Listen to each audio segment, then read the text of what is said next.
feels like a whole new Paimon after those 2 days in the hot springs. The Abyss kinda threw a wrench in our relaxation, though.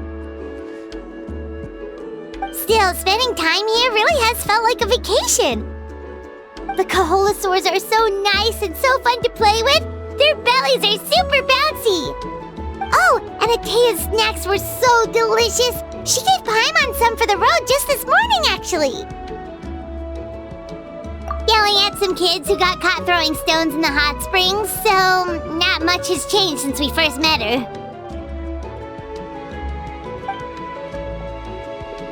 Hey, you guys. Sleep well last night? Yep, this area is so nice. Glad you like it. I was thinking of taking you guys out to do some sea fishing. Later tonight, we can eat whatever we catch. Fresh fish is absolutely delicious right off the grill. Hey, Mualani! Yeah? What do you need? The team sent out to fight in the Night Warden Wars has returned. And Kachina? Is she back as well? Kachina fell in battle. But don't worry, the team was victorious, so the rite of resurrection will be held in the stadium soon.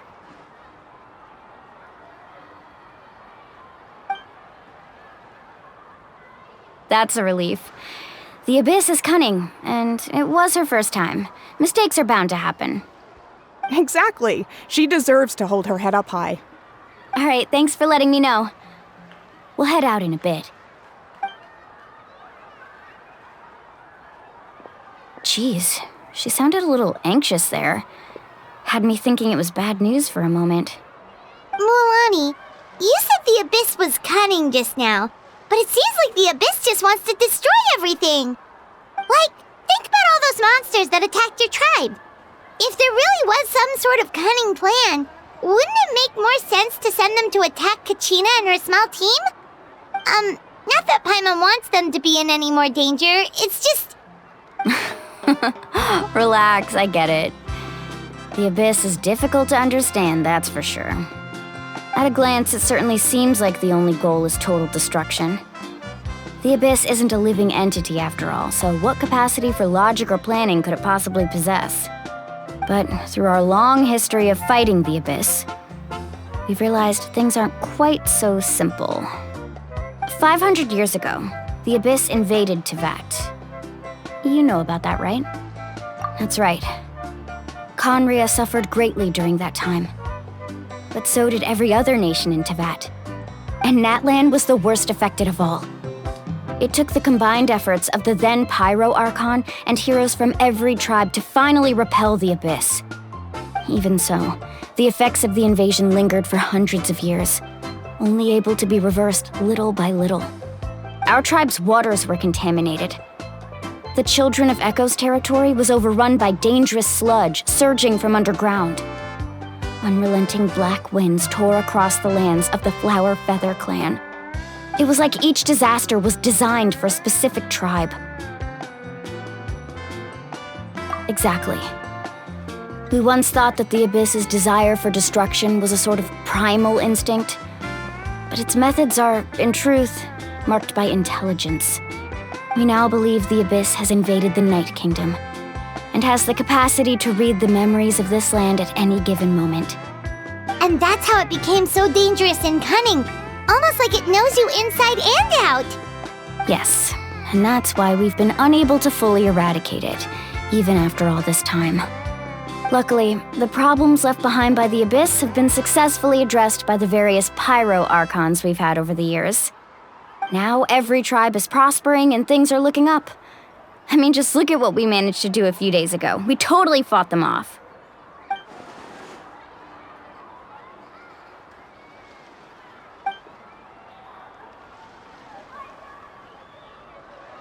You must have had to sacrifice a lot to get to this point. Every battle, every sacrifice is in pursuit of a future where we get to stop fighting. Responsibility, duty, unavoidable burden.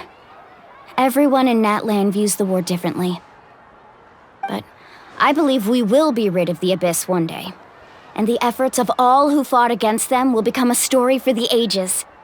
To think that my name could survive in ballads passed down to future generations, It's kind of romantic.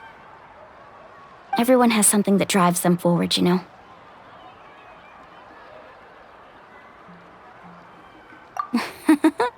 Be my guest. Heroes are always welcome in Natlan. Anyway, let's head to the stadium. Our fishing trip can wait until Kachina's back with us.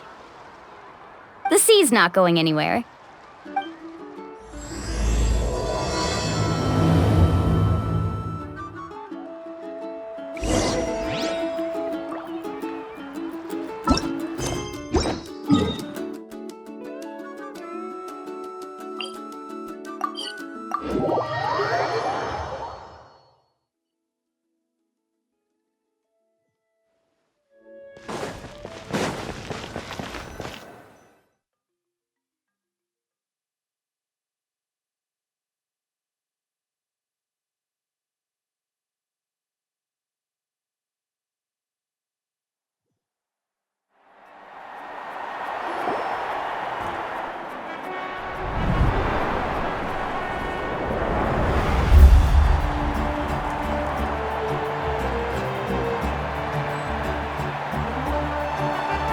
Whoa, this place is packed already!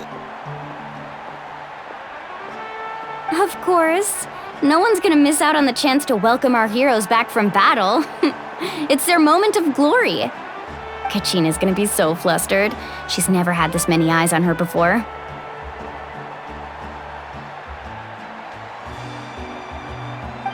Yeah, she doesn't seem like the kind of person who likes being the center of attention.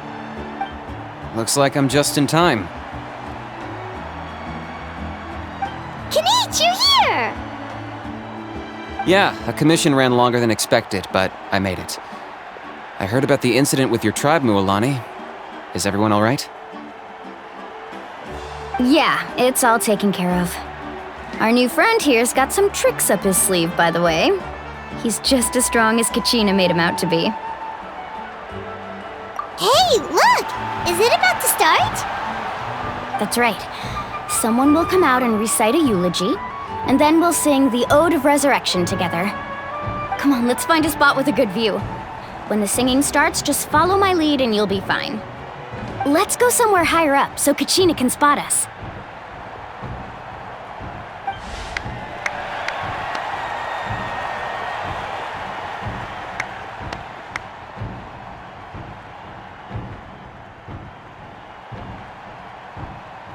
Warriors of Natlan, heed the call of life. We are the inheritors of memory and legend. Those who grew alongside sun and wind. Those who forged our own destiny and future. That is Natlan's fire, the lifeblood of our nation.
I could not find Kachina within the Night Kingdom, or locate her ancient name. What? What does that even mean? Usually once the ode is complete, The Pyro Archon and resurrected person will emerge from the flames. But something went wrong. What's going on? This has never happened before.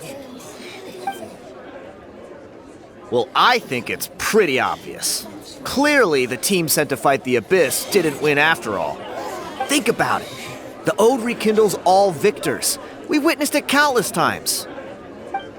Since the Archon couldn't find Kachina in the Night Kingdom, that must mean there's more to this victory than meets the eye.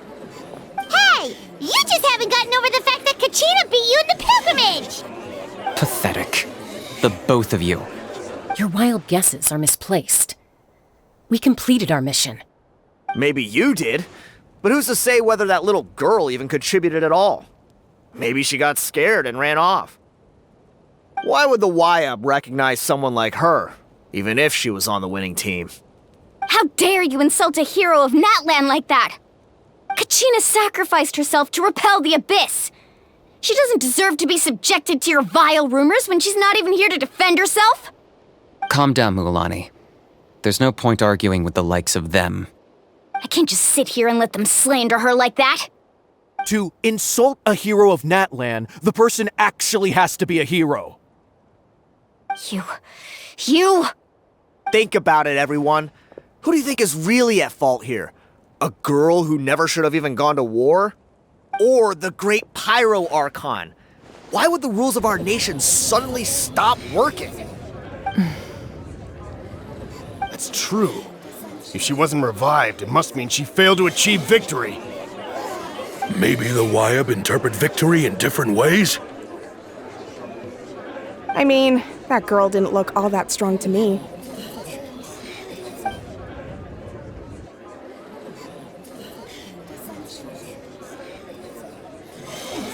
Kachina wouldn't have run! That's not like her at all! No, she's been waiting for this moment for too long. No matter how daunting the situation, no matter how scared she might feel, she's always the first person to stand up and face it head on. We don't even know what happened, so don't you dare try to use this as an excuse to vent your anger or slander her reputation. Fine. We'll find out what happens soon enough. Then, we'll see who truly deserves glory. That's enough. There is no doubt about today's victory, or Kachina's part in it. She is a hero worthy of our admiration and celebration. However, the failure of today's ceremony is undeniable. Kachina has not been rekindled, and I offer you all my deepest apologies as I continue to investigate this matter. To prevent further casualties, I have decided to suspend the pilgrimage until this matter is resolved. What? No one is all-knowing. No one is infallible, not even myself. But doubt is a means by which we seek the truth, not a weapon we wield against others. I didn't mean it that way, Archon. If there are things you wish to clarify, then ask me directly. Doubt my answer if you wish, but now's your chance. You have concerns? State them. No, of course not. Even though I have said nothing to change your mind, then it would seem the truth never mattered to you at all. That guy doesn't even have the courage to answer the Pyro Archon's question. So much for all that glory talk earlier. I have a question, Archon. My friend Kachina. Do you have any idea where she is? It's extremely important to me. I know you said you were investigating the situation, but I'm sorry, that's not enough. I've already shared everything I know. If you want to learn the truth and rescue your friends sooner, you should join the investigation. So, what do you say? Of course I'll join.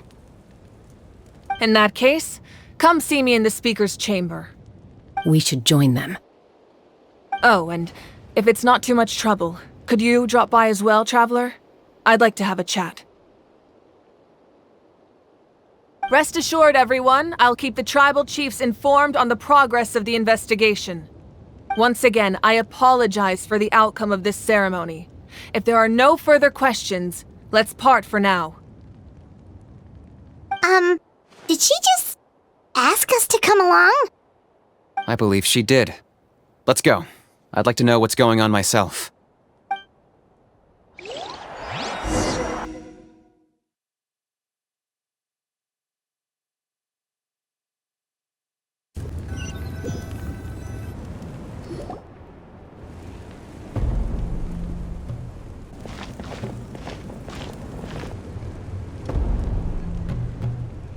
The situation is urgent, so I'll get straight to the point. Kachina is undoubtedly a hero of Natlan, and I'm deeply sorry this happened to her. There's been unrest in the Night Kingdom, but I don't know what's causing it. As a result, I've been unable to track down her location. Until we find and address the cause of the unrest, the Ode of Resurrection will continue to be ineffective. And that means Kachina won't be able to come back? That's correct. Not until the problem with the Night Kingdom is resolved. How long will that take? It's hard to say. Kachina always dreamed of fighting the Abyss, of doing her part to defend Natlan. She wasn't afraid of death because she knew, if it came down to it, the Pyro Archon would be there to bring her back to life.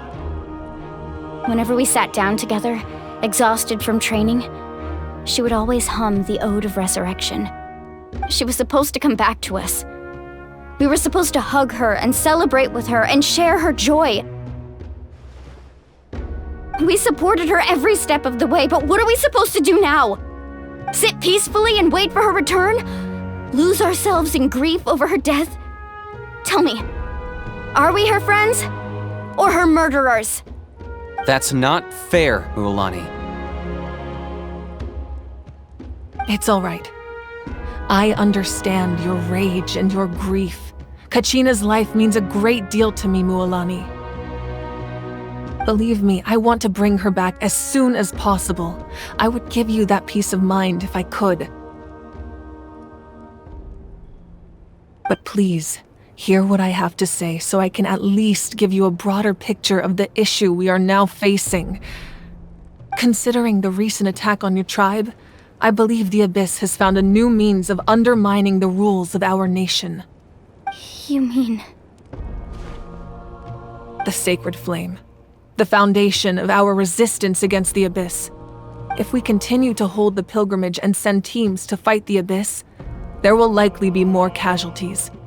But if we stop altogether, the Sacred Flame will only grow weaker. The Abyss will scale up their attacks, and the tragedy we saw with the people of the Springs will only be the first of many. If we compare the two choices, the former seems to be the lesser of two evils. Sorry, I know that may sound harsh, but I bear the name Malipo. Weighing the costs is my duty. The raw truth can be cruel. But we need to understand it if we want to approach this rationally. But what would you say, Mualani? This is personal for you. And unlike Kanich, I dare say it's not a simple case of weighing up which course of action is less painful, is it? No. I can't choose between them, and I don't want to. Saying that one is preferable over the other is disrespectful to the people who suffered. You're saying it doesn't matter whether I suspend the pilgrimage. The consequences will be equally painful. Yes. What happened to Kachina breaks my heart. But I couldn't bring myself to sacrifice other people for her sake. And that is the crux of the problem. It's not simply a matter of choosing the lesser of two evils. Either way, there will be people who suffer. And the end result will be the same. Belief in the pilgrimage will waver. Once doubt has crept in, the people will no longer unite in battle against the Abyss. And that is exactly what the Abyss wants. Their ultimate goal isn't to break the rules that make the Ode of Resurrection work. It's to destroy the people's faith in them. To prevent what happened to Kachina from happening to anyone else, we need to suspend the pilgrimage. So that is my current plan. And in the meantime, I've made efforts to strengthen each tribe's defenses. Then, we have to find another way of strengthening the sacred flame to keep the abyss at bay. This won't be easy. I'll need time to figure out the best approach. I understand your anger, Mualani, but I hope that provided some clarity at least. Wow. Hyman thought things were gonna get heated for a second, but the Pyro Archon took the time to explain everything so patiently. I owe you an apology, Archon. I let myself get carried away earlier, and I'm sorry. You're right. We need to focus on finding solutions. We could always hold the pilgrimage without sending a team to fight in the Night Warden Wars. That way, we would still be able to fuel the sacred flame. I've considered that, but the two events have nearly always been linked. Without the chance to fight the abyss, pilgrimage rankings lose their prestige, and competitor numbers will drop. With fewer participants, the amount of contending fire produced will decrease, and the vicious cycle will continue indefinitely. So, essentially, the abyss is taking Kachina hostage. You've learned about the concept of ley lines during your travels, yes? The Night Kingdom is something similar. Staying there for a short period of time shouldn't have an effect on the person. But with the abyss in the picture, it's a different story.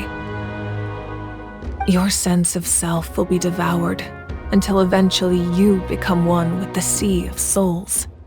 Imagine pouring a cup of water into a rushing river.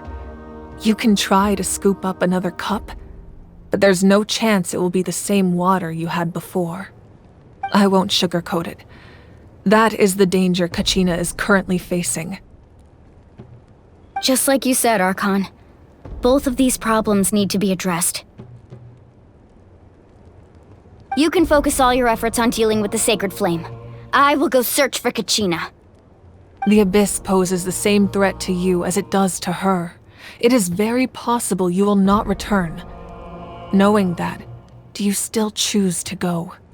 Kachina's waiting for us to rescue her. That's all that matters.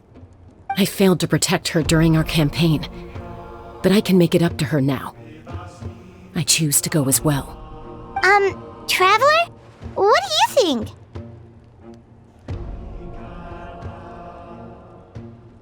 Understood. Then I'll support you in any way I can. The Masters of the Nightwind have a technique that can extract an ancient name from the ley lines. If we can find Kachina's ancient name, I can use the link between them to pinpoint her position within the Night Kingdom. Then comes the hard part. You need to visit the Night Kingdom in person and rescue her. But isn't the Night Kingdom a land of souls? Can we even go there? Under normal circumstances, only the consciousness can enter. But there is a way to go there in person. However, know that the Night Kingdom will attempt to repel you, and the Abyss certainly won't leave you be. That's fine by me. Same here. Fighting the Abyss is nothing new for me. So, Hyman's the only one who's scared? Well, if you're going, Traveler, Hyman's going too. Sitlali of the Masters of the Nightwind once created an artifact that can be used to communicate with the Wayab. We call it the Spirit Speaker Stone. It was originally used as a ceremonial artifact wielded by the tribal chiefs, but that spiritual quality also means it can be used to search for an ancient name. That was the artifact I delivered to the Scions of the Canopy a few days ago. Didn't think I'd be hearing about it again so soon. Thank you so much for your help, everyone. Your thanks are unnecessary. I will offer you whatever aid I can, but your fellowship and courage are what will truly decide the success of this operation. Besides, you're the ones helping me. I can only focus on one thing at a time, after all.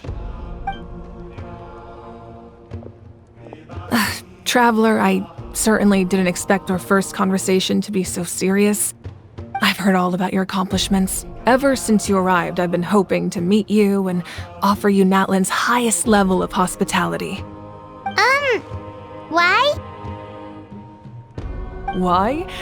Is that not what happened in the other nations you visited? Yeah, things were pretty complicated at the start. And, in the middle. But our reputation's solid nowadays. That's more like it.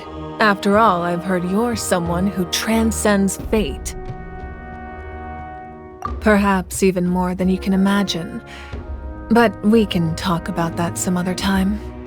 Ideally, this would be the perfect night for a drink and some musical ambiance. But there are important things to be done. Oh, I almost forgot. Atea was wounded in the fight against the Abyss. She wanted us to give this to you.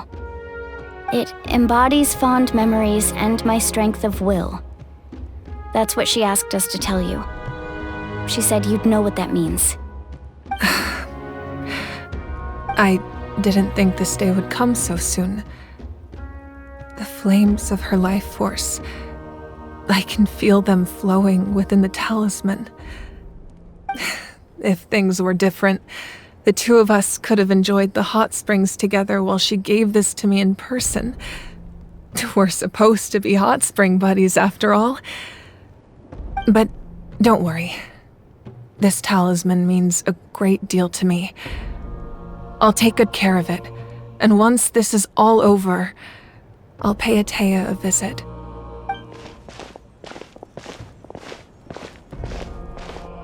You said you didn't want to jeopardize the production of Contending Fire. But that's not at all why you decided to suspend the pilgrimage, is it? You're right. Even now, the production of Contending Fire is far from sufficient. The gradual corrosion caused by the Abyss has resulted in a massive shortage of pyro energy, and we're currently at the breaking point. As things stand, the pilgrimage is a lost cause. Suspending it allows us to save our strength to defend the tribes. The Abyss has brought catastrophe to Natlan, and Kachina's disappearance in the Night Kingdom is a direct consequence of that. We can't let the general public know that. No. If the public learned that Natlan's destruction was close at hand, there would be immense panic. But if I said nothing at all, they would have continued to question the integrity of Natlan's heroes. Another simple choice. The latter was clearly the better solution. But you chose otherwise. I have never subscribed to the belief that the right choice is the one with the fewest sacrifices. Let's go. There's still a way for the sacred flame to last a little longer. You mean? Yes. Come with me.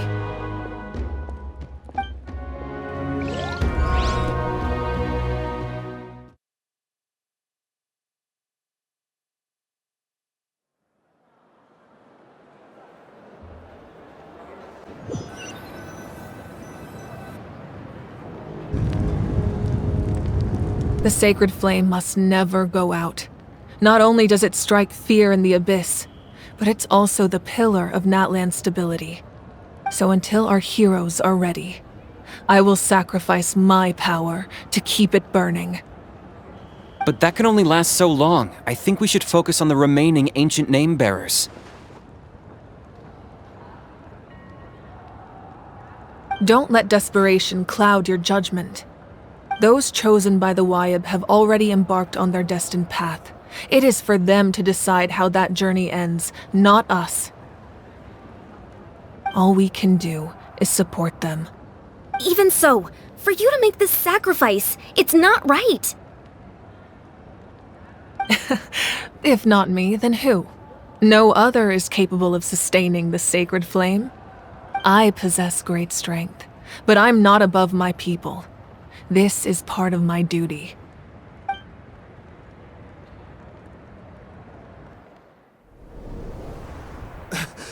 Archon! It's the Fatui!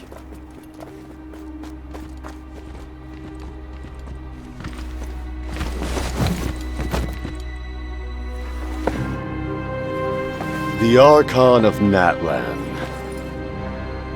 A force to be reckoned with. The secret of the ley lines is no secret to me. Long have they been destined for ruin. And since the oath made 5 centuries ago remains unfulfilled, what use is the Gnosis in your hands? I don't know what you mean. But it sounds like this is about more than the Tsaritsa. In times of crisis, someone must pick up the mantle of salvation. Your plan has reached an impasse, and now it falls to me to create new rules for Natlan. But before the dawn of a new age, the old must be destroyed.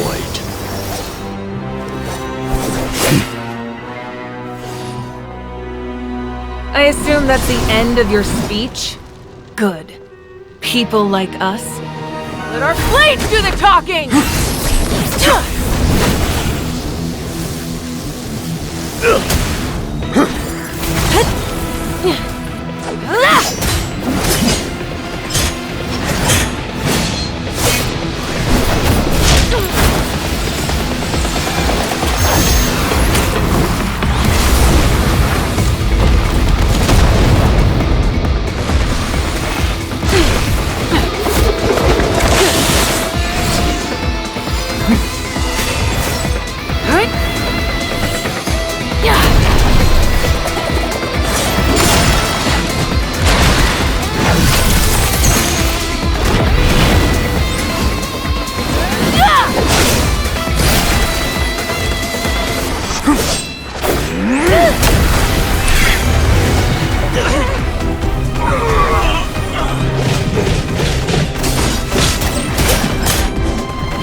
Masters of the Night Wind.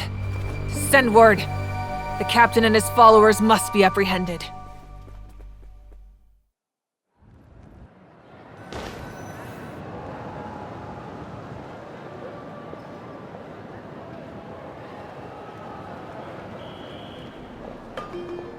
Are you alright, Archon? He was a formidable opponent. Exactly what I would expect from the first of the Fatui Harbingers. I never imagined someone could match you in combat. If the Tsaritsa sent him here, why would he bring up what happened 5 centuries ago? Yeah. And how much does he know about Natlan? The Harbingers are all driven by their own personal goals. The only purpose that unites them is collecting the Gnosis. But I'm sure the captain has his own reasons for being here as well. Whatever his motive, we should shift our focus to the Fatui. If they attack again, and we're not prepared, we're done for. No, we're running out of time. The wound I inflicted should hold him back and weaken him for the time being. Besides, I'm sure you noticed, the power that came to his rescue just now came from the Masters of the Night Wind. In other words, there are traitors among us. Not necessarily. This could prove to be a very valuable turn of events. When we exchanged final blows, I sensed an unusual presence within him. I'll need to investigate further. Kenichi, Go to the Masters of the Night Wind and look into who could have aided the captain. Speak to Seat Lali. She should know. Of course, I'll head out right now. Do you still intend to... Yes, but fear not.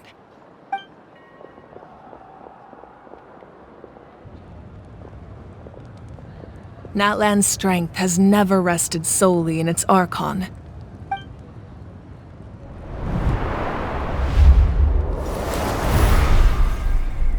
Together we foresaw the only path that leads to our nation's future. We must trust in that vision now.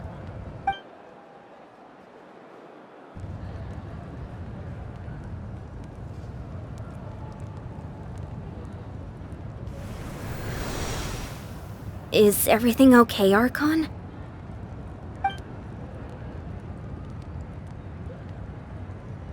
Completely fine. Just lamenting the fact that I never got a picture when I could still turn my hair into flames. Too late now. I just hope the others have a safe journey.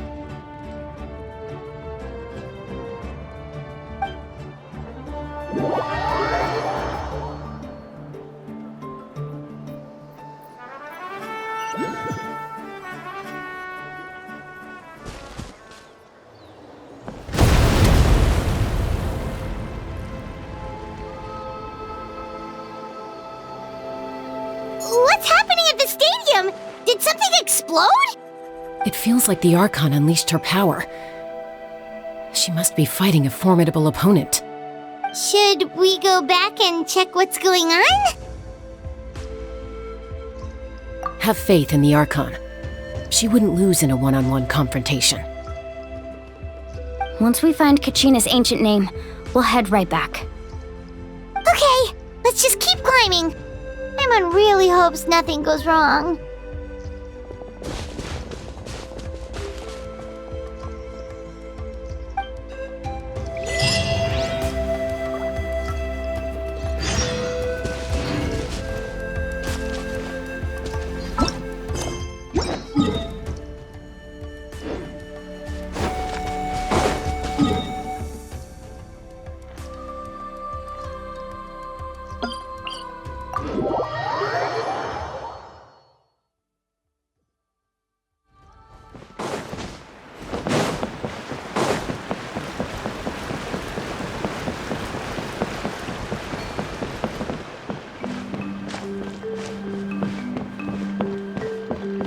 That's Waina, the tribal chief.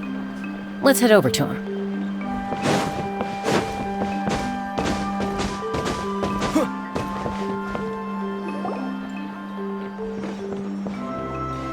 Chaska. Nice to see you again, Waina. I'm afraid we don't have time for pleasantries, so I'll get right to it. We're here for the Spirit Speaker Stone. Whoa, hold on a second. At least tell me why you need it first.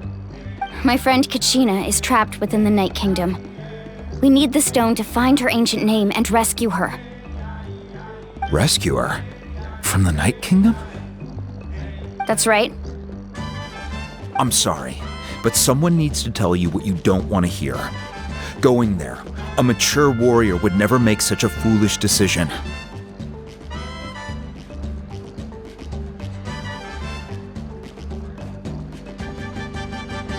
The nature of battle is unpredictable. You never know how it's going to end. Losing a friend is tragic, but when that happens, the best thing you can do is focus on how to prevent further casualties. I appreciate what you're trying to say, Chief Waina. But if the price of maturity is abandoning a friend in need, I'll choose foolishness any day. If Kachina's still holding on, then so will I. I thought you might say that. Is something wrong, Waina? This doesn't seem like you. Life isn't complete without taking risks. That's always been your mantra. It's nothing. The Night Kingdom is a dangerous place. Can't blame me for checking if you were up to the task. If you're that determined, far be it from me to stop you. Here's the stone. Keep it safe, okay? It's not like we have a spare. Thank you. like you two go way back. But aren't you from the Flower Feather clan, Chaska? Oh, Chaska's a peacekeeper, so she's famous throughout the tribes. She's always the one people call to resolve conflicts, so we slowly got to know each other that way. Her younger sister Quichi's always hanging around our tribe, too. She's helped us out a lot in the past. Oh, you have a younger sister? Yes, I'll introduce you to her sometime. But let's get back to business. Waina, how do we use the stone? As you probably know, your intended destination is completely different from the real world. The Night Kingdom is like a river flowing with concepts, and the ancient name you seek is like a tiny fish swimming downstream. In that sense, the stone is like a fishing boat drifting down the river, but the boat alone isn't enough. You need a fisherman experienced enough to steer it in the right direction. We couldn't do that ourselves? With a little practice, I'm sure you could. You have the strength and the talent. If you want to make sure this works, though, I could recommend someone to you. Who? Vichama, a legendary warrior and scout from our tribe. He's got a keen eye and a well-honed intuition. Even his ancient name means to seek. If you're fishing for a name, you're gonna want him on the boat. Vichama? Why does that name sound familiar? He's one of Auntie Atea's hot spring buddies. I've heard stories about him. Where can we find him? Ever since Malco passed, he spends most of his time gazing out at the scenery from the cliff tops. Follow the path that way, and I'm sure you'll find him. Thank you. We'll go look for him there. Good luck. I hope everything goes well.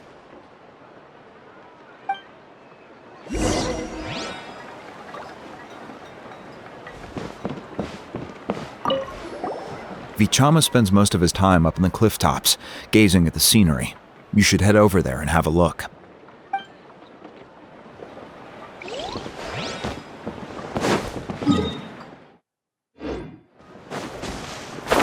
Need a letter sent? I can help. Oh, watch your footing.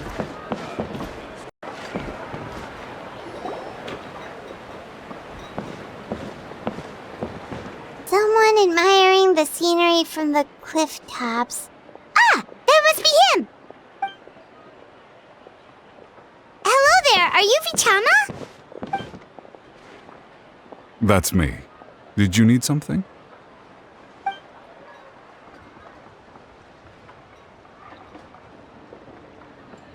What? You're saying you can bring someone back from the Night Kingdom? How is that even possible? No, if you really think about it, anything's possible in that kind of place. But that would mean... Are you okay? You don't look so good. Everything's fine. I'll help you, but I do have a small request. After I help you find Kachina's ancient name, I want to use the stone to look for my friends as well. Your friend? Oh, why not mention someone named Malco? Is that who you're talking about? Yes, but I'd rather not get into it if it's all the same to you. That's not a problem. We agree to your request. Yeah. Since you're helping us find Kachina's ancient name, it's only right that we return the favor. Then we're agreed. Can I have a look at the stone?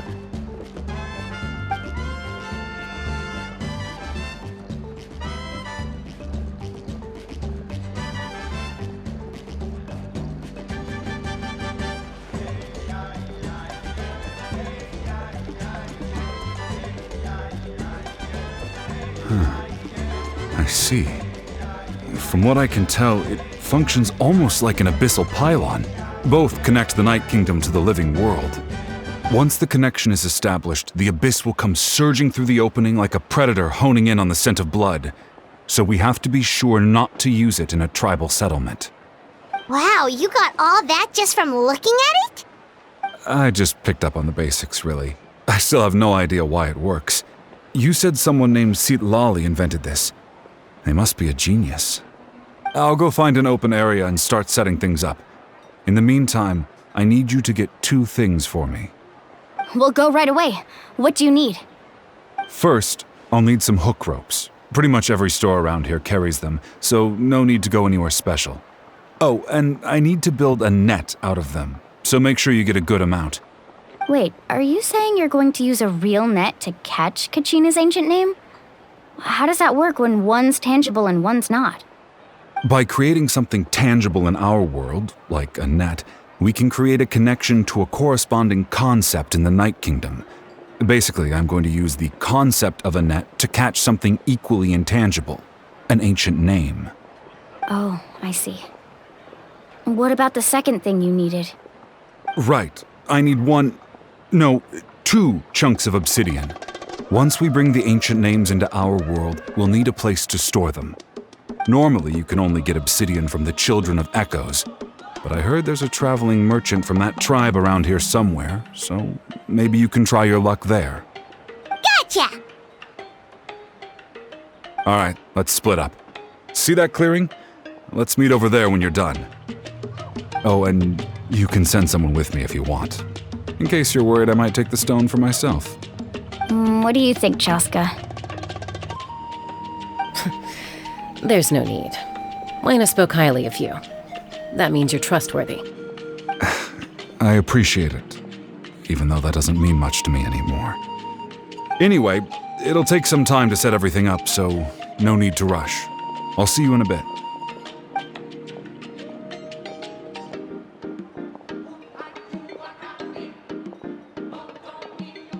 What an odd guy.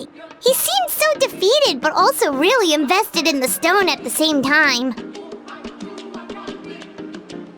I don't have any more insight than you, Paimon. Let's just focus on the preparations for now. Hang on, Kachina.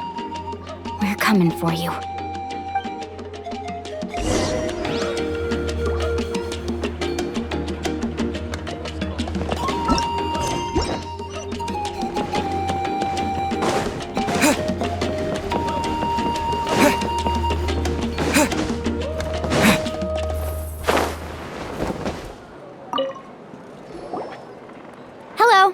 Do you have any hook ropes for sale? Hook ropes? As in rock climbing equipment? Yes.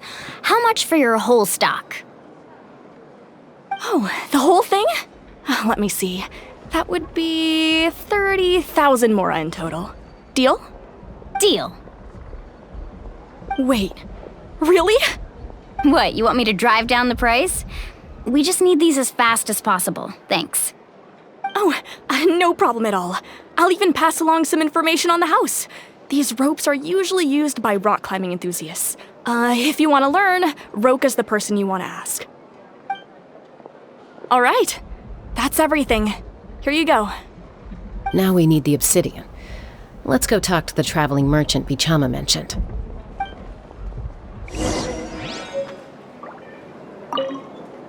Anything else I can get you?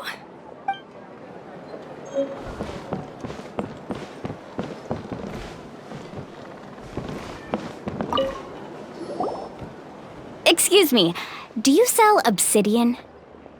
Why, yes. I've got a chunk for sale right over there. Perfect. Is that the only one, though? We actually need 2. That might be tough. Tell you what, I'll take a look through these boxes over here and we'll see what we can find. Thank you so much. We'll wait here.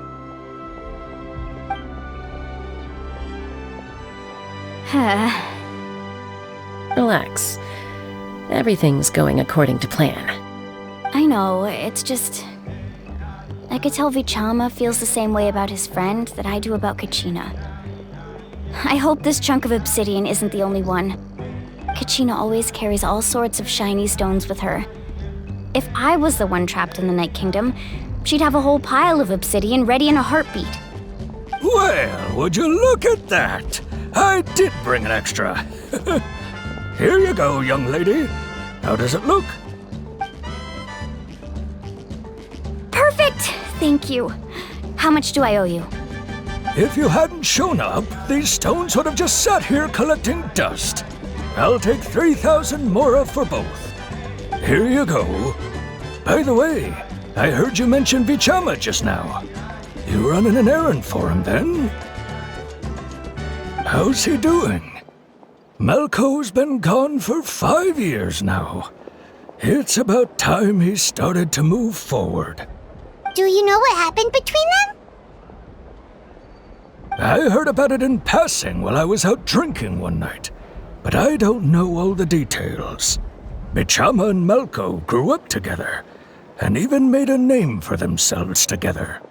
Malco was an amazing fighter, capable of knocking out multiple opponents in a single hit, while Vichama excelled at scouting and analyzing the battlefield. The two made an excellent team, and managed to beat back the Abyss several times.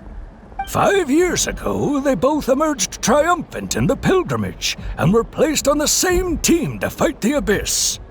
But on the eve of battle, the Abyss launched an attack on their tribe, and Vichama suffered an injury to his leg while attempting to rescue someone. Then what happened? The team agreed that he couldn't fight the Abyss in his condition. Vichama didn't argue. He knew going to the front lines with an injured leg would make him a burden in battle. So they raised the issue with the Pyro Archon, and she agreed to let him stay behind. It's just... Malco and the others ended up facing hordes of abyssal monsters in numbers that far exceeded anyone's expectations. The team made an error in judgment, and they fell to the onslaught. Vichama went into a deep depression after that. He blames himself for everything. Oh, you're not wrong. But it's possible he chooses to blame himself. Not because he did something wrong, but because he wasn't able to do anything at all. I've tried convincing him to move forward, to stop dwelling on the past. But the shadow of Malco's death hangs over him still. The Abyss has caused so much suffering, and some wounds never heal. I wish there was something he could do to make himself feel better. But... anyway, that's the gist of it. Maybe you could help him talk things through sometime. I would really appreciate it.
Did you get everything? Yep, it's all here. When do we start? I've made all the necessary adjustments, so we're good to go. As agreed, I'll help you find Kachina's ancient name, and then you return the favor. Go ahead.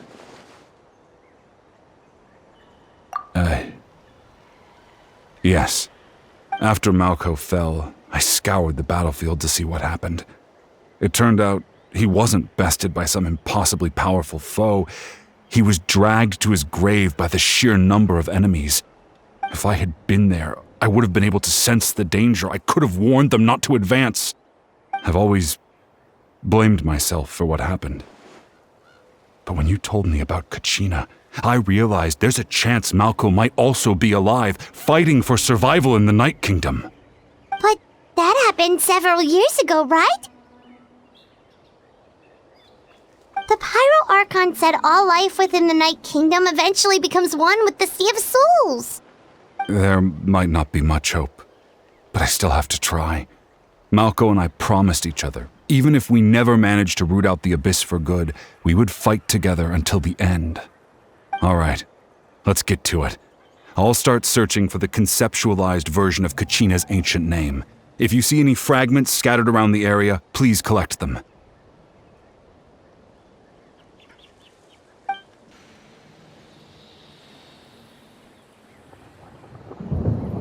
Make sure you prepare yourselves for battle. As I said, the stone will link the mortal realm to the Night Kingdom. The Abyss will likely emerge in response. Look at that golden thing! It must be one of those fragments Vichama mentioned. Let's get closer!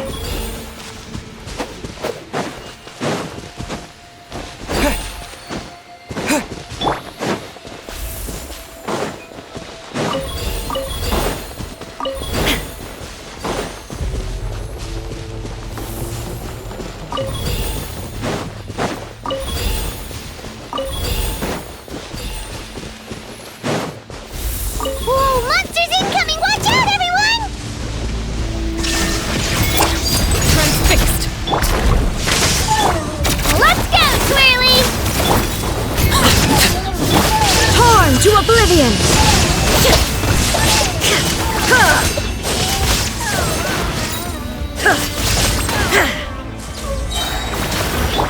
Bellowing thunder! Take this! I can do it! This is where you fall. There is no escape! Now you shall perish!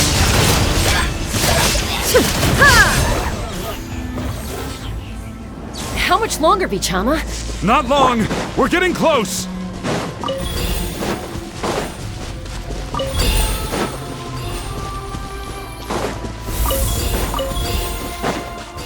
Right here!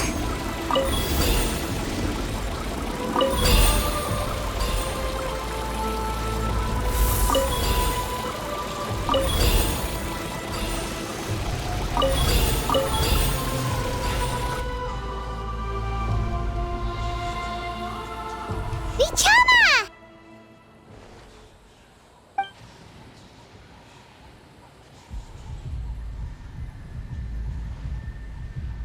Quick! Take it!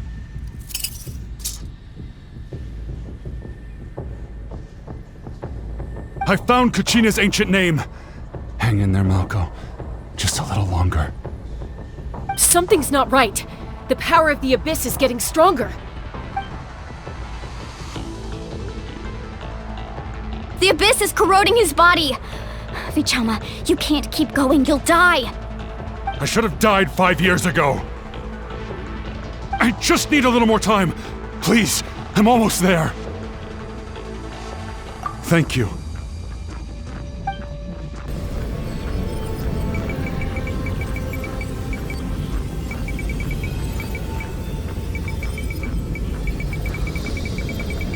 Whoa, watch out! The power of the Abyss is strong.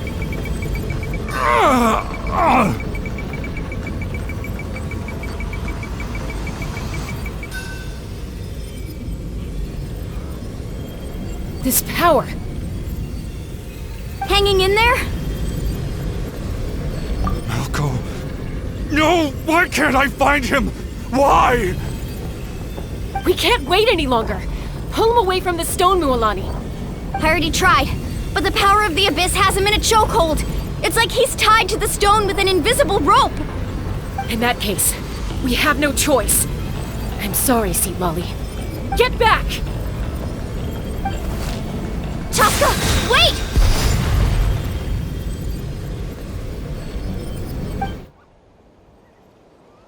Ouch! What happened just now? It looked like the Spirit Speaker's stone was... The stone's power was spiraling out of control. The only way to stop it was to destroy it. You were all caught in the shockwave of the explosion. You might feel dizzy for a while, but that's normal. Give us a heads up next time, will you? You're lucky we managed to dodge it in time. I thought I said to get back. Yeah, barely a second before you made it go poof.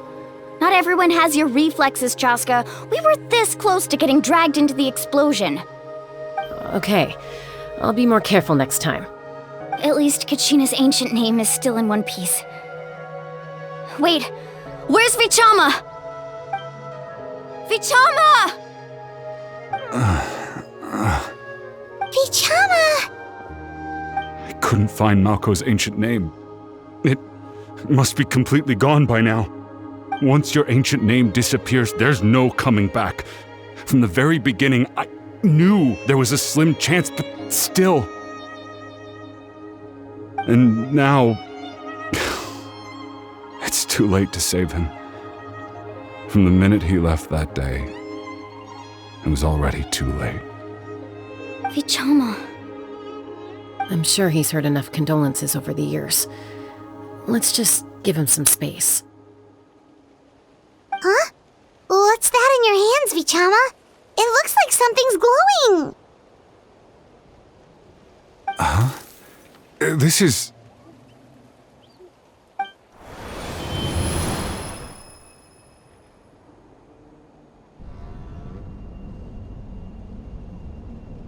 Hey, Malko. Got any strength left? Not enough to swing a sword, but to say a few last words? Sure. Too bad. No one will get to hear them. I never thought I'd actually die on this mission. Not that I'm afraid to die. It's just... hard. Thinking about my mom's face when she hears the news. Guess I have something to be thankful for then. My parents died a long time ago. They won't have to mourn me.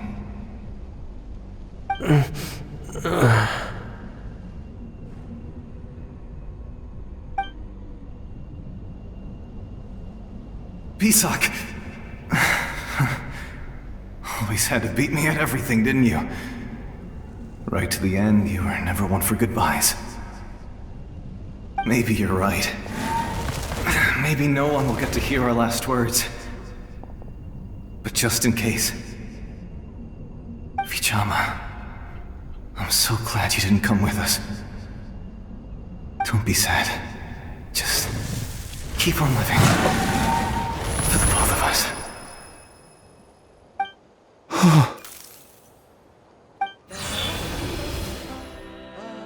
Was that a memory?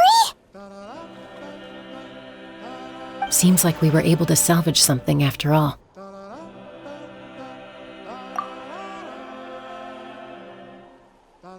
Of course.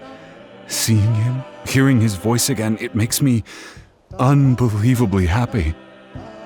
But it also brings with it an even deeper pain. A deeper pain? Why? Malko was always the type to put on a brave face. But in that memory just now, his hands were shaking, and his smile was forced. For all these years, I regretted not being able to fight alongside him to the end. And now I know, at the end of his life, he was thinking the same thing. Vichama. I'm fine. Actually, I heard Chief Waina wasn't really on board with your plan to go to the Night Kingdom.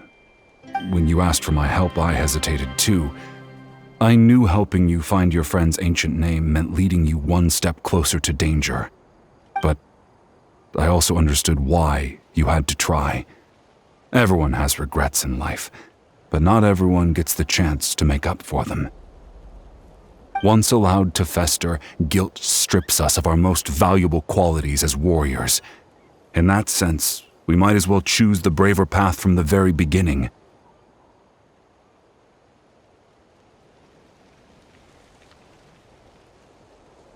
If I could do it all over again, I would have followed Malco to the front lines no matter what. Even with an injured leg, there were still things I could have done. That way, even if the outcome stayed the same, I still would have fought alongside him to the end. There are critical junctures in life, and if you don't seize the chance to act, there's no going back. That's something I had to learn in hindsight.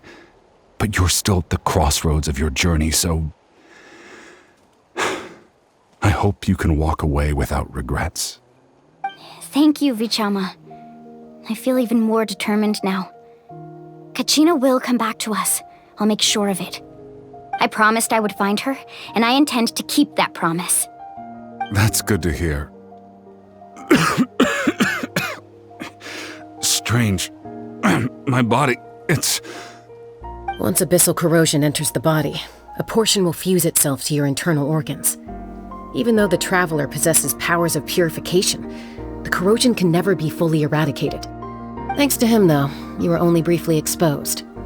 Slowing your breathing and controlling your emotions should help you keep the symptoms in check.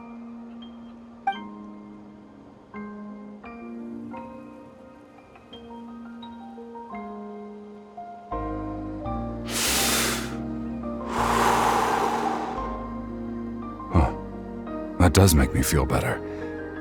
You seem very knowledgeable about all this. Just speaking from experience, that's all. Anyway, we've recovered Kachina's ancient name, so we're off to a great start. Let's get Vichama back to his tribe and tell Wina the good news. Oh, and apologize for destroying the Spirit Speaker Stone. We had no choice, though, so he'll probably understand. Right?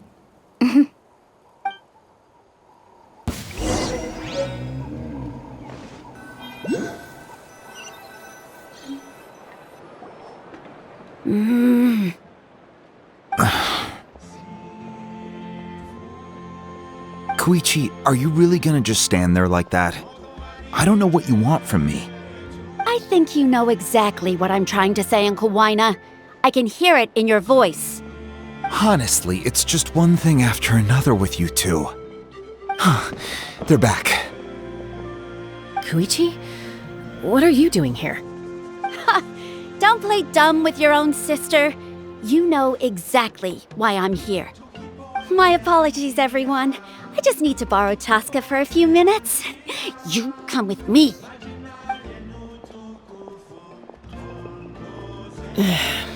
I'll be just a moment. Who is that? Koichi, Chaska's younger sister.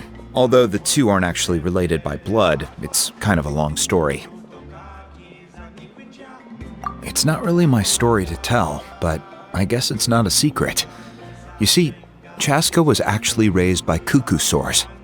She was afflicted with a rare disease when she was a child, and abandoned in the wild as a result. The Abyss found her out there, all on her own, and tried to devour her. But in the end, all that did was trigger her will to live. That strength of will pushed her to survive.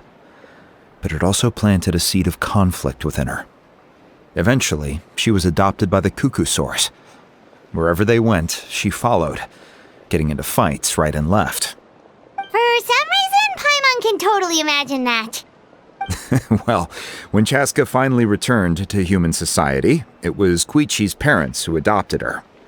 At the time, Chaska still had a habit of getting into fights, so Koichi was always taking her around, apologizing to everyone. Ah, I remember those days. One of those fights was definitely with me. But, you know, kids. You're fighting one minute and your friend's the next. Eventually, she found a way to rein in that desire to fight. And now she's who people call to resolve conflicts. She's known as the Peacemaker. It sounds like she still argues with Koichi, though. Don't siblings usually stop fighting when they get older? That's partly my fault. Koichi asked me to stop Chaska from doing anything dangerous, but you probably know by now, once Chaska makes up her mind, there's no changing it. Oh, I get it. No wonder you tried to talk us out of going to the Night Kingdom. Chaska even said that wasn't like you. I'm all for your adventure. You need to take risks when you're young, because by the time you're my age, you couldn't attempt something like that even if you wanted to. Better try now than live with regrets later. That's what I say. Still, I can understand where Koichi's coming from. In the end, nobody wants to sit back and let a loved one put their life on the line.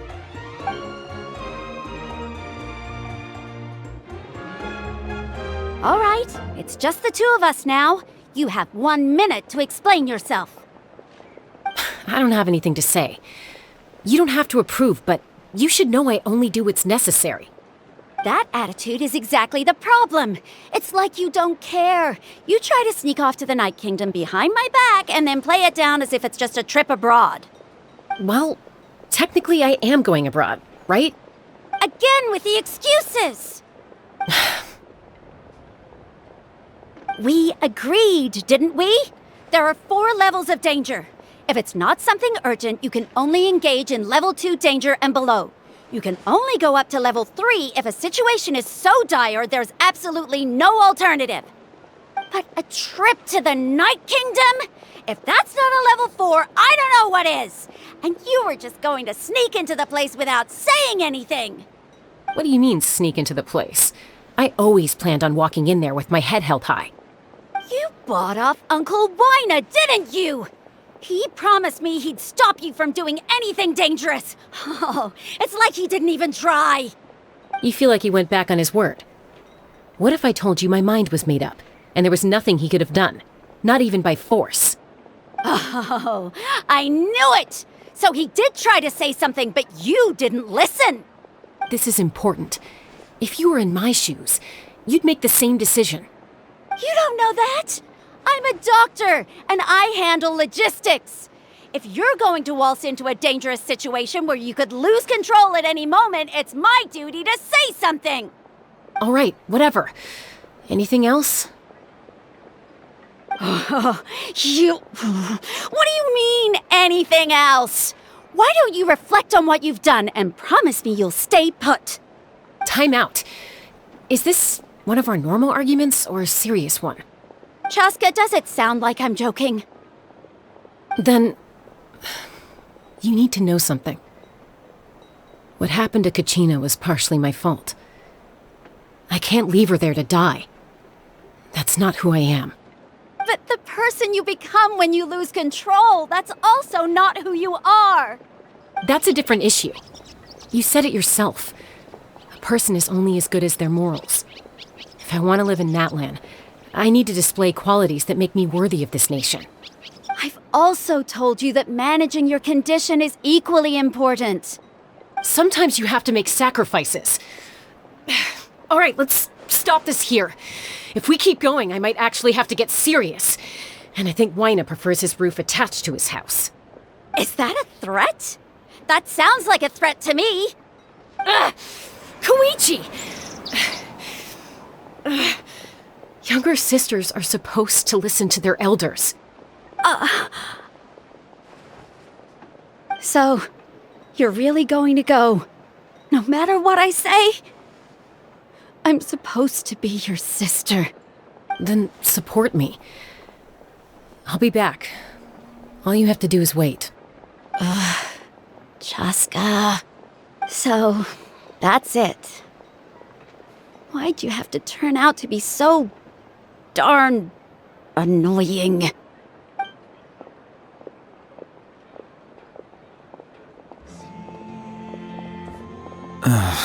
You two are something else. Something you wanted to say? I know you aren't related by blood, but you two sure are similar. Really? You know, I said that very thing to Koichi not too long ago, and she reacted the exact same way, down to the very tone of voice. It's not my place to get involved, but I will say this. Try to spend a little more time with your sister. You're tough kids. That doesn't mean you have to go it alone. Thank you. Anytime. All right. If you're done with the Spirit Speaker Stone, you might as well hand it over. According to Kinich, it's an important ceremonial artifact, so it'd be safer to keep it with me. About that. If only Tone Deaf Bard was here, he could have repaired it just like the Holy Liar. It might be in a few more pieces than you remember. Huh?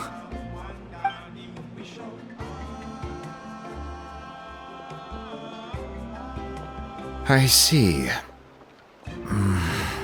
Sounds like it was an urgent situation. If someone's life was on the line, then you had no choice. Still, Citlali's going to be a nightmare to deal with now that you've broken her stuff. I'll explain everything to her later. Stay safe out there in the Night Kingdom, okay? I'll wait here for your safe return.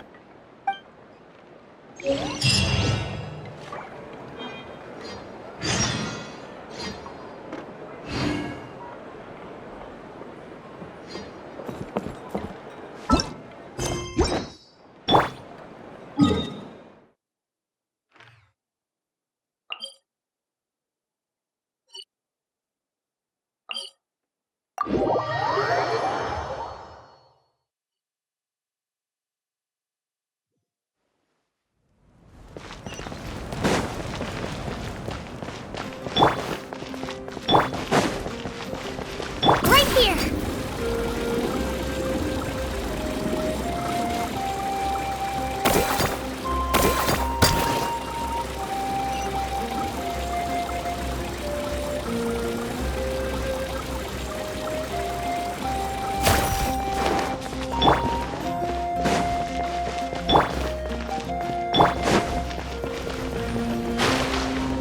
Here! Shockwave! To the top, Twirly!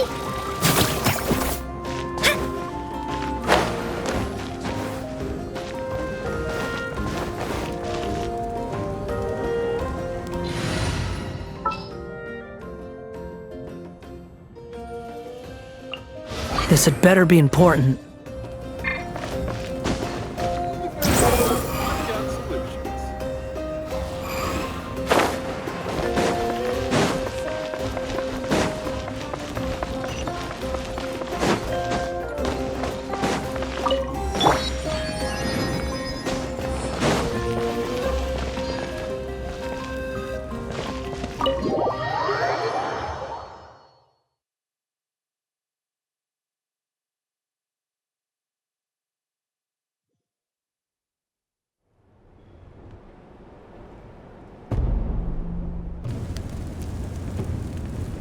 We're back! We found Kachina's ancient name, too! Well, it's fairly complicated. Let me give you the condensed version. The Fatui again? We can't go anywhere without them causing trouble. But what if the Fatui finds out you've lost your power? Won't they try to take advantage of the situation? That's why it has to be our little secret. No one else can know, or we're asking for trouble. Look, I wish I could offer you some sort of consolation, but I won't lie to you. With multiple factions closing in, there's nothing comforting about the situation we're facing. Still, all you need to do is focus on your goal. You can leave the complicated matters to me. I can also step in on the Pyro Archon's behalf. There's a limit to what I can accomplish, but I'll help you however I can. There's no need to be so modest, Yan-san. Your incredible strength has long been a well-known fact. You're the pride of your tribe. Archon, I'm sorry about before. You have so much on your plate, so much that you have to worry about. But all I could do was focus on my own feelings. You have nothing to be sorry about. We all get overwhelmed by our emotions, myself included. Your reaction to Kachina's disappearance, I understand that feeling very well. Well, now that we have Kachina's ancient name, let's go track her down. Follow me.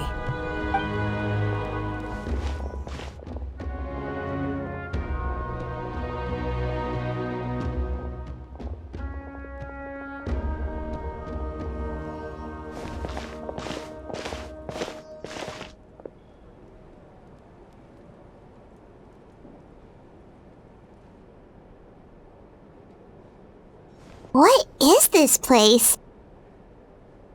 Hey, isn't that Atea's talisman?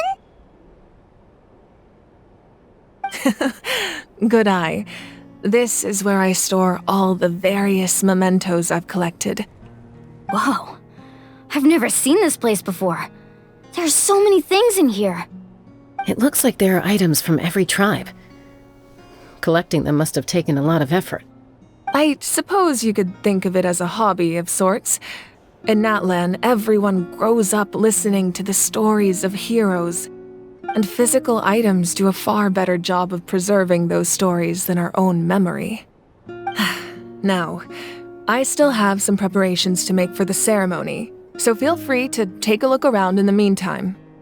If you're curious about an item, I'm more than willing to tell you about its origins.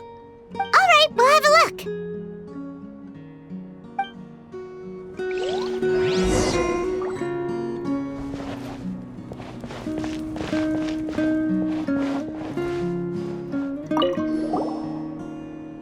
Whoa, that belt is bigger than Paimon's head! The Collective of Plenty are known for their bodybuilding competitions and contests of strength. This belt is a symbol of great honor within the tribe. The association with strength might also have been the reason the original belt was extremely heavy. It was difficult for even 2 people to lift. And even if a warrior had the strength to put it on, wearing it for any length of time would still leave them gasping for breath. Sounds like it. So the owner of the original belt, Kitera, commissioned a craftsman to make a copy identical in appearance but far lighter in weight. That is the belt you see before you. He would often wear this version when training in order to protect his waist. Or he made a lighter version so he could wear it all the time and show it off.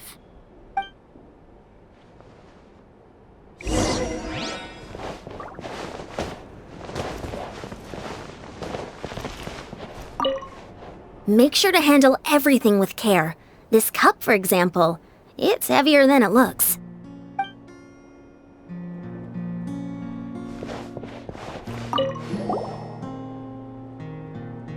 There are so many jars and potions around here. Do they have anything to do with alchemy? No, those belong to the Masters of the Nightwind. They're ceremonial tools used to amplify the ability to communicate with the Night Kingdom and the Wayab. Yamaya is an expert in this field, and she taught me a lot. Even though she appears stoic and serious, she actually has a keen sense of humor. The tools you see here are quite traditional. Her students found them outdated, so she passed them on to me. The contents of the jars aren't all that special. Oh, except the big jar in the middle. That's what she really wanted to give me. Ooh, must be something really cool. What's inside? Grape juice. Huh?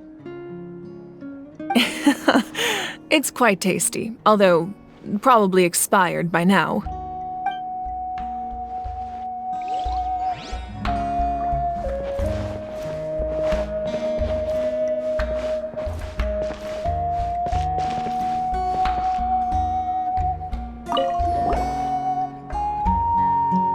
Whoa, this weapon is huge!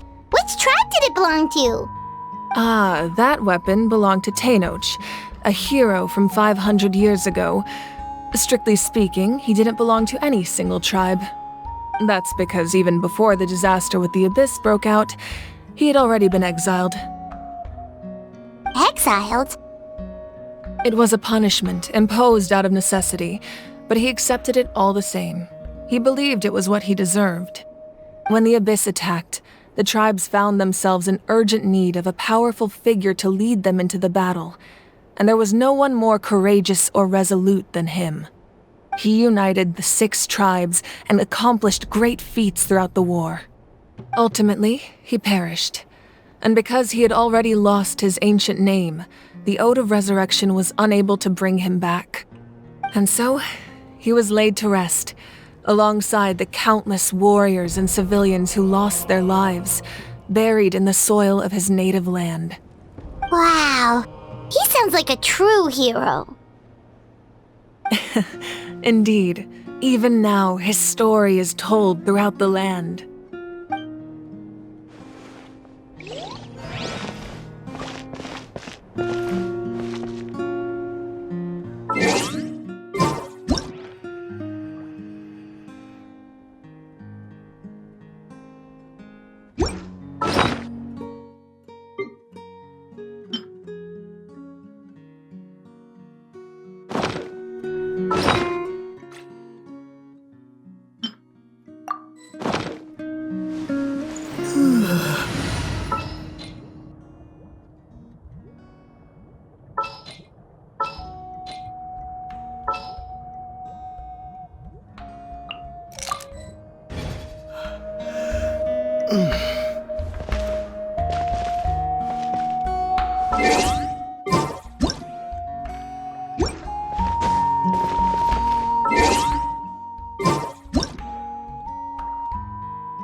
This is Atea's talisman. I'm sure you're familiar with this one already. Atea was rarely ever without it. The talisman brought her a lot of luck in battle.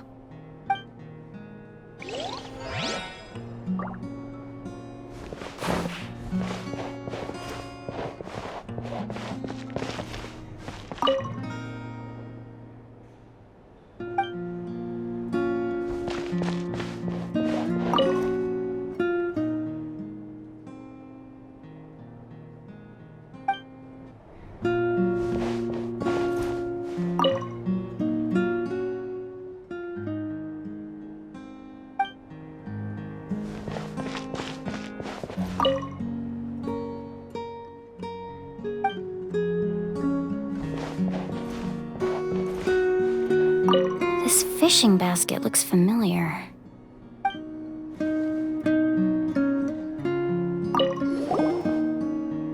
Hey, there's a fishing rod here. It must have belonged to the people of the springs. That's right. It belongs to a legendary fisherman named Matavaru. I have his entire set of fishing equipment, actually. He and I met in a tavern. He told me about a particular kind of giant fish and his meticulous plan to catch it. In his eyes, I saw a hunger and a strong fighting spirit. To him, the sea was the battlefield upon which he staked his honor. So, did he do it? The next time I saw him, he was covered in scars. It turned out the fish he sought had been corroded by the abyss. He managed to kill the fish, but sustained a serious injury in the process, which meant he could never go deep-sea fishing again. Can a fisherman claim victory if he fails to bring back his catch? That's what he asked me in the end. Well, Paimon thinks he won. That was my answer as well. The experience was far more valuable than the prize itself. In the end, he didn't want his tools to go to waste, so he gave them to me. Wait, that means you also know how to fish. Maybe we can go head-to-head sometime.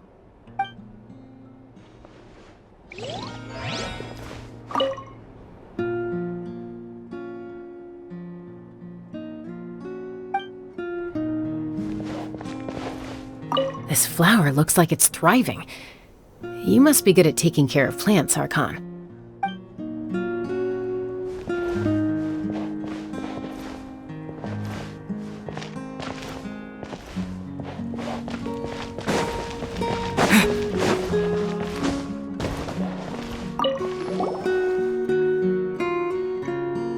The powder still needs some time to settle, so let's wait a little longer. Well, what do you think of my collection? Do you feel like you have a better understanding of Natlan's culture now? Yeah! If each item represents a different story, seems like Natlan's really been through a lot. Does every item hold a special memory, just like Atea's talisman?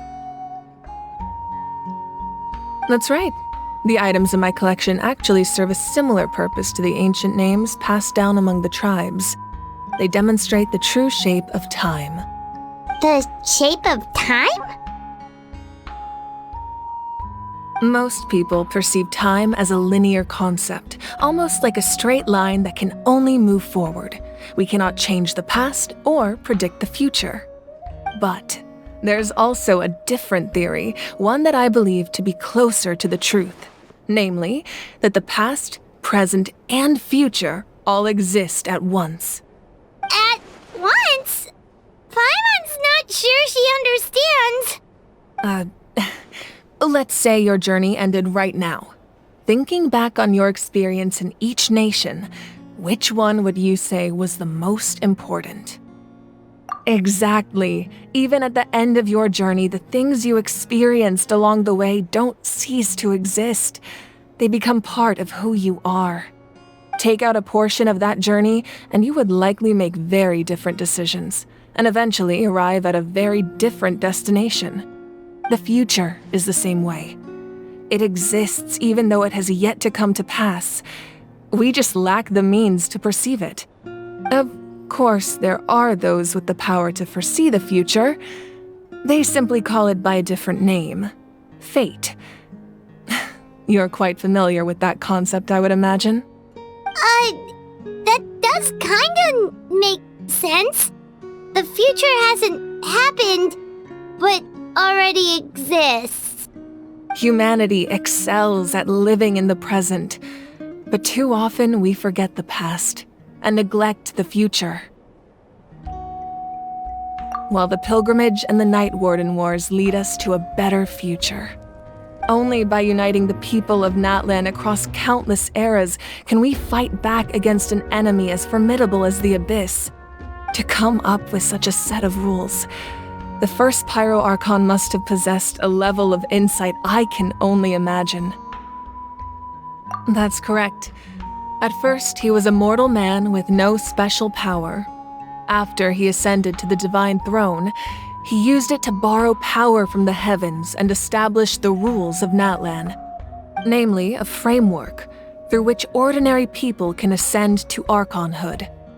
By holding the pilgrimage, we're able to determine the strongest among us. And when that person ascends to the divine throne, their inner flame will awaken. In addition, the sacred flame will grant them significant knowledge and memory of this land. After all, that's how I came to know everything I just told you. So, it all comes down to the power of the divine throne and the rules. Wait, is that a family portrait? Yes. That's my mother, father, younger sister, and the little Saurians we raised. I turned a piece of my dad's leather armor into a canvas and commissioned a famous artist to paint our likeness. Your sister is so cute! It looks like the two of you are really close. Paimon was having a hard time thinking of an Archon as an ordinary person, but seeing this portrait, it kind of makes sense now. It really doesn't look like there was anything special about you before. Oh, wait, is Paimon allowed to say that? A little late for that question, don't you think? Sorry! Paimon's so sorry! Paimon's mouth works faster than her brain sometimes! It's alright. I'd never get upset over something like that. No matter what others may say, my past is a precious part of my identity. I'm forever proud of the life I used to lead. Becoming the Archon doesn't mean you sever ties with your family. The position just comes with a lot of responsibilities, so it impacts how often you get to see them. My father made the most delicious stew, so my sister would often bring me a large pot of his cooking, and he would sit on a blanket and eat it together. One time, we didn't close the door securely, and the Saurians we were raising ran into the room and knocked over the entire pot. My sister immediately burst into tears. The two troublemakers were going for the meat, but when they saw my sister's distress, they froze on the spot. I still remember the way they laid there, sulking like a pair of children, even after making such a mess. It was frustrating, but in the end, all I could do was comfort my sister and move on. Wow. Isn't that what being a family is all about? I think about that story a lot, actually. As the Archon, I made a vow to defend this nation, and experiences like that, they remind me exactly what I'm trying to protect. Well, what happened after that?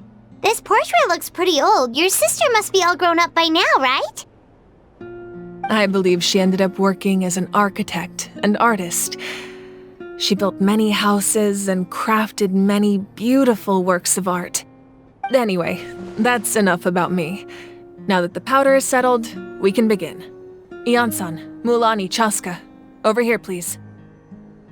Place the ancient name up there, and then we'll begin.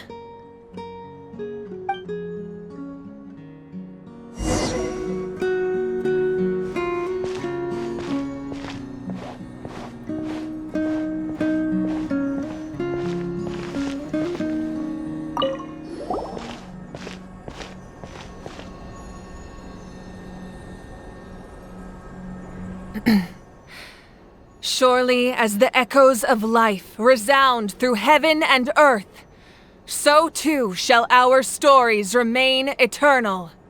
Ancient name, take us to your fated bearer.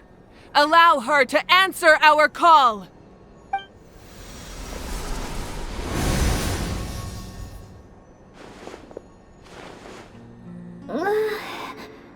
Am I hallucinating again? Kachina! Are you okay? Huh? I'm not seeing things, am I? Is the Abyss playing tricks on me again? It's okay, Kachina. It's just us. We're trying to find a way to bring you back. Everyone, you have to listen to me.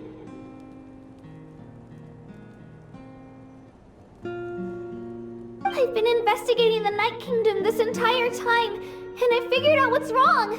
The Wayab is being affected by the Abyss. I was waiting for the Wayab to send me back, but then this really strong monster came in and it almost killed me.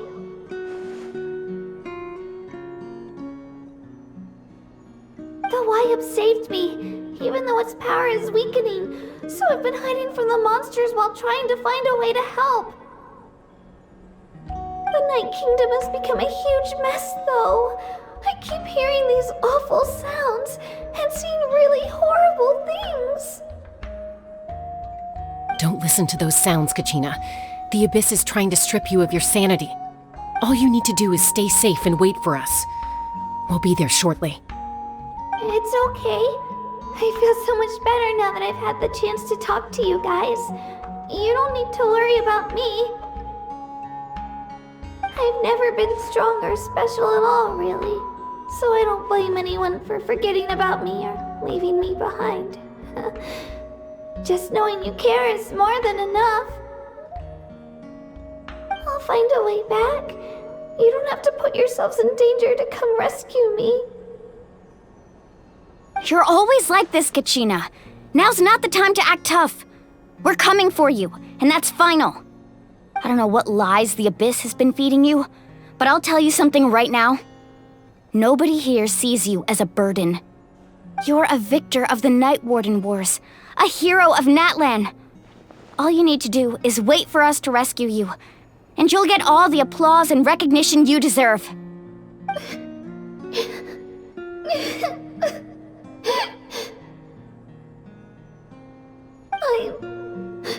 I'm really scared. Everything's so dark and creepy here. And I want to go home. Still, I don't want you to put yourselves in danger because of me. I don't want to hold anyone back ever again. All you need to do is place your trust in us, just like you always have. No one fights alone. We're not leaving you behind. Not ever. Yeah, we're so close, we can't call it quits now! Thank you. Be careful. Looks like we've lost contact. Now comes the most dangerous part. You have to traverse the Night Kingdom in your physical form. This entrance to the Night Kingdom was left behind after an abyssal invasion. Even a brief amount of time inside could expose you to corrosion. I know. I'm prepared for that possibility. All right, then I wish you all the best. I'll tell Koichi to be ready just in case. She's very experienced in dealing with abyssal corruption. That face you just made. Don't tell me you two got into another argument. No, I just feel bad for creating more work for her. I'll go with them too, Archon. The more people, the stronger the party. Thank you so much for your help, everyone. It really means a lot that you're willing to brave these dangers with me. And there's no time to lose, so let's get going. Now that I've lost my power, I won't be able to provide much practical support. But I can still keep an eye on the situation from here. Eon-san, I know it's unlikely, but if you encounter a situation you can't handle... That won't happen. I hope not.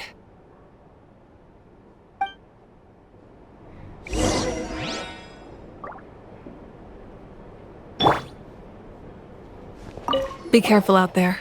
I'll observe the situation from here.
What shall we do?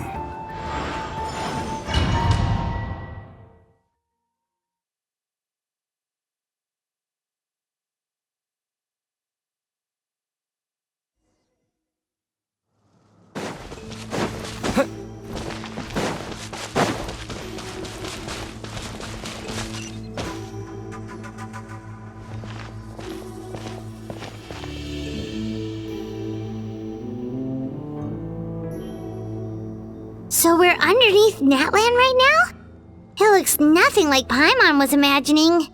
That's because in the distant past, Natlan was home to an incredibly advanced civilization ruled by dragons. Humans only established their own society after the fall of the dragons. So these are Saurian ruins? Wait, you mean like the elemental sovereigns? They had their own advanced civilization? Yes, a really long time ago. Very few records have survived until now, so no one really knows what the devices here are for. These ruins have been abandoned for a long time, but with the recent increase in Abyss activity, the installations around here have somehow been activated again. So what you're saying is, we're not in for an easy trip to the Night Kingdom. No, it's going to be obstacle after obstacle from here on out.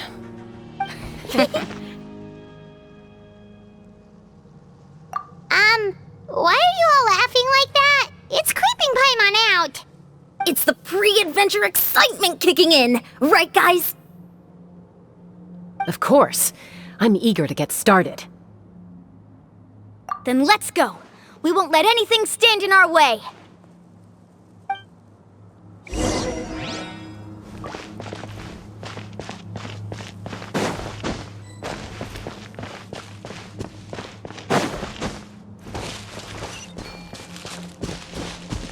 like the road ends here. How should we get across?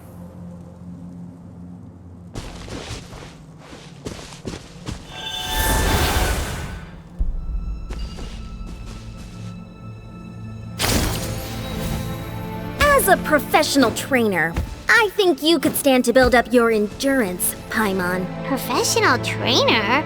Paimon thought you were a warrior from the Collective of Planning. Well, that goes without saying. But I actually work as a sports coach. I provide professional guidance for many of Natland's popular sports. And I don't just mean physical training. I design nutrition plans as well. Ah, so basically no sugar, no soft drinks, no grilled meat.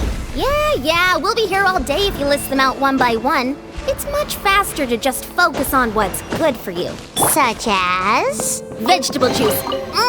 Want some? You know, Ian-san, Paimon feels like the two of us might not see eye to eye.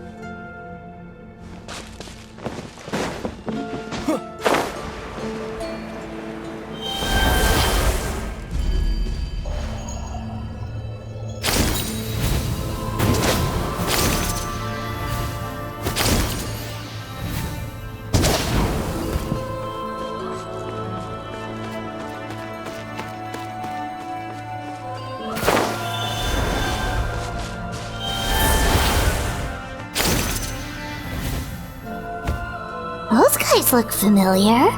We've fought them before. Let's go. Show no mercy.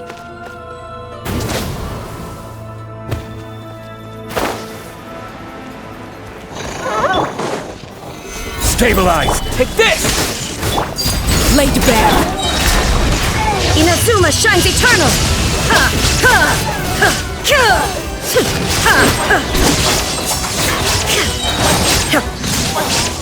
Shine down! I will have order! Solidify! Lightning flash!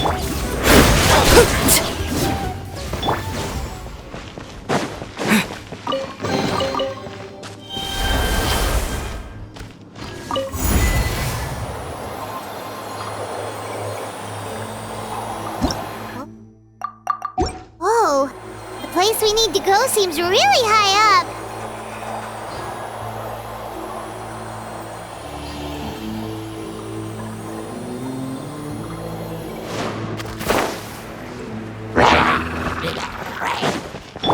Witness my rise. Overruled. Torn to oblivion.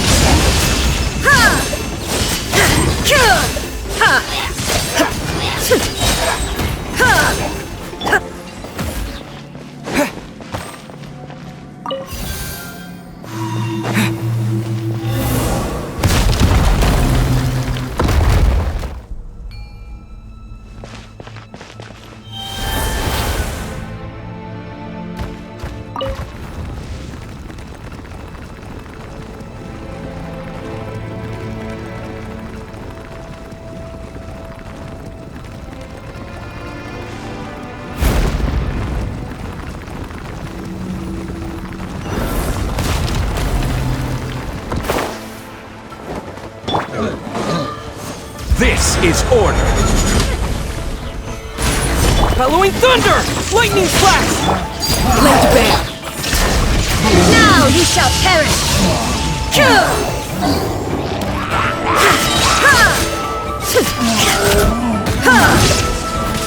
Illusion shattered!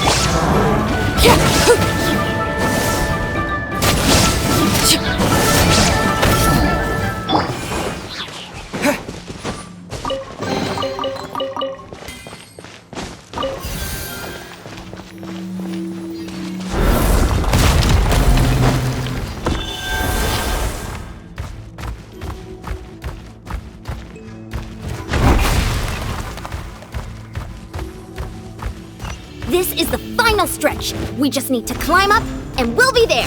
Nothing to it. Easy for you to say.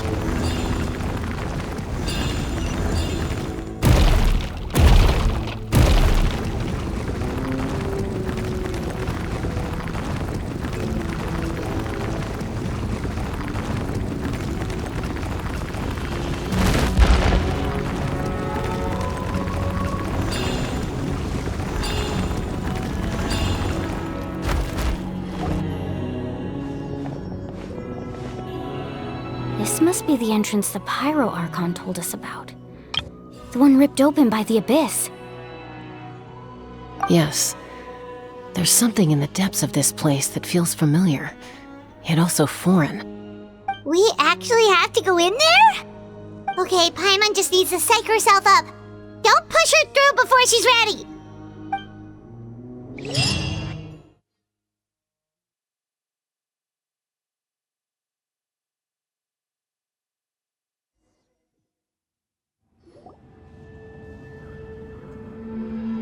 Hey! You don't have to drag Paimon! You're pulling too hard!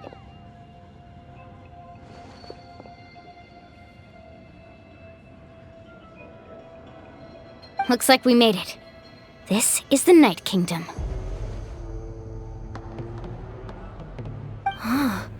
It looks so different from what I imagined in the stories. That overflow of energy is probably what trapped Kachina here in the first place. From this point forward, everything we know about the real world no longer applies. Anything can happen here. Paimon's more worried about how we're gonna make it out. We obviously can't go back the way we came. Do you see that patch of light on the ground? It's shining down from that fissure in the sky. Oh yeah, right in front of us. So that's coming from up there? Oh, it's so high up. Did we really fall that far down? Just like I said, our real-world knowledge doesn't apply here. We fell all this way, yet came out completely unscathed. If this was the real world, we'd have to climb our way back up to the entrance. But here, all we have to do is stand underneath the light and offer a prayer. That's it?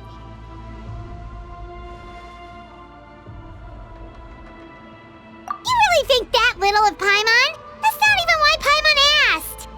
So that means all we need to do is find Kachina and bring her to this location. Exactly. This light is streaming in from the real world. It's a link between the two realms. The terrain looks difficult to navigate, and the visibility's not great either. How are we supposed to find Kachina in these conditions? Yeah, these floating black things don't look super friendly either. Those are all manifestations of abyssal power. Be careful. Ghost! A talking ghost! Calm down, I'm here to help. You're the ones who helped Vichama, right? Yes, I'm Vichama's friend, Malko. I was completely lost to this realm until I sensed a mysterious power calling out to me. It's like it was seeking me out, attempting to reassemble the pieces of who I used to be. Of course, it could only do so much.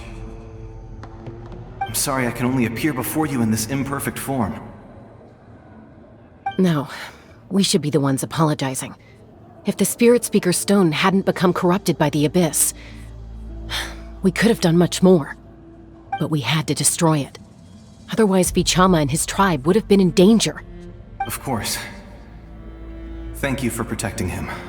I never imagined that, even after all these years, he'd still take such a risk for me. Under the power of the stone, it felt like our souls were connected. Turns out even our regrets were exactly the same. Whether in triumph or death, you want your best friend by your side. Exactly. That may not be in the cards for us, but it's not too late for you. You're looking for a young girl from the Children of Echoes, right? She's being chased by an embodiment of abyssal power. I'd like to help her while I'm still in this form, so follow me. Be careful. This place has been severely corroded by the Abyss. Paimon didn't realize it had gotten this bad. It's like a seething volcano ready to engulf our world at any moment.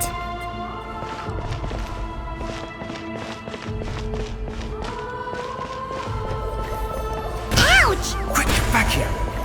You can't go wandering. Stick close to me. My power will be able to ward off attacks for the time being. Gather! We won't be able to keep this up. Let's try another route. This way.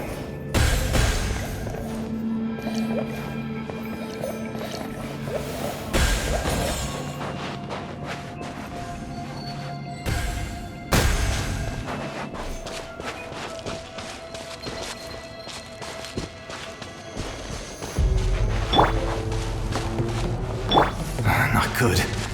More monsters. We shouldn't waste our time on them. I will have order. Torn to oblivion!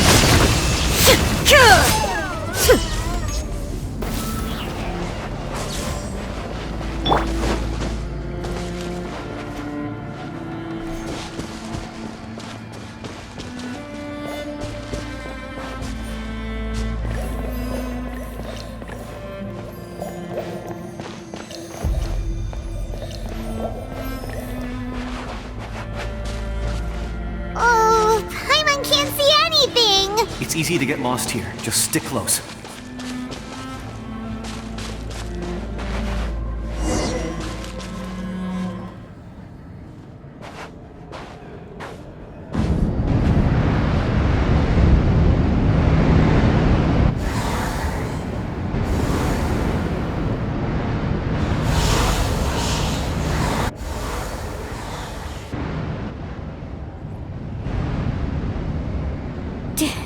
Did you hear that? What? Never mind. It was probably just my imagination. Don't scare Paimon like that! I heard it too. It was a voice from the abyss. What did it say? Doesn't matter. It certainly doesn't harbor good intentions.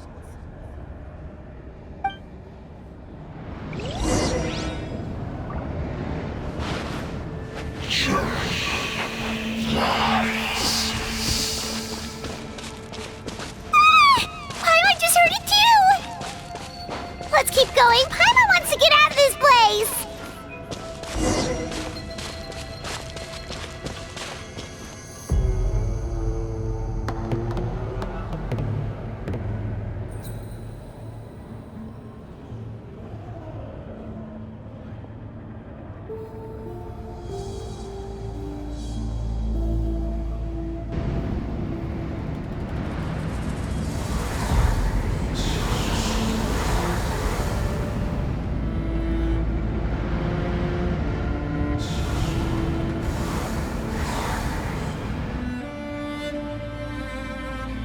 We're here, Kachina!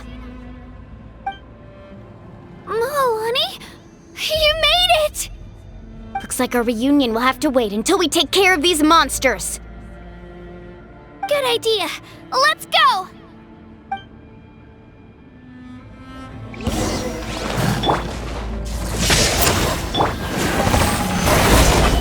Right here! Laid bare. Order guide you. There is no escape!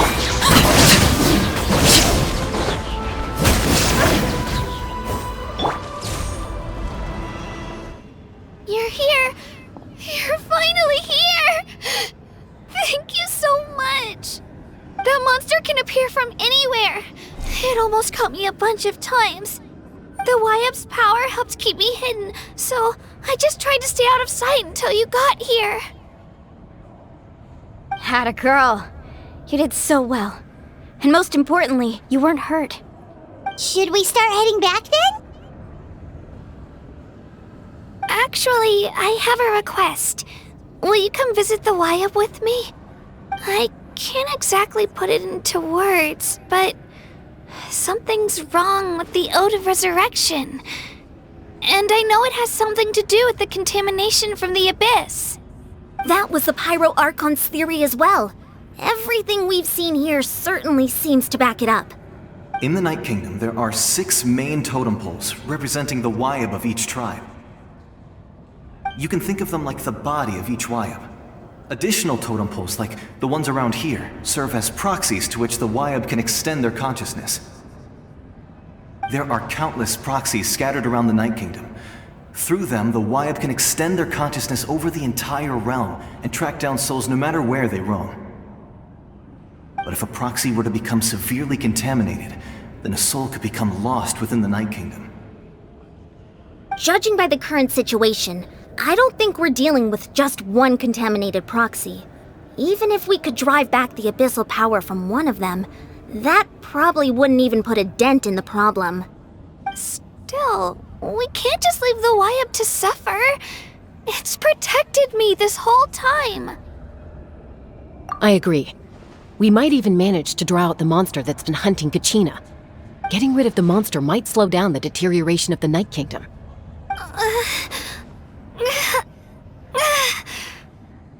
Kachina?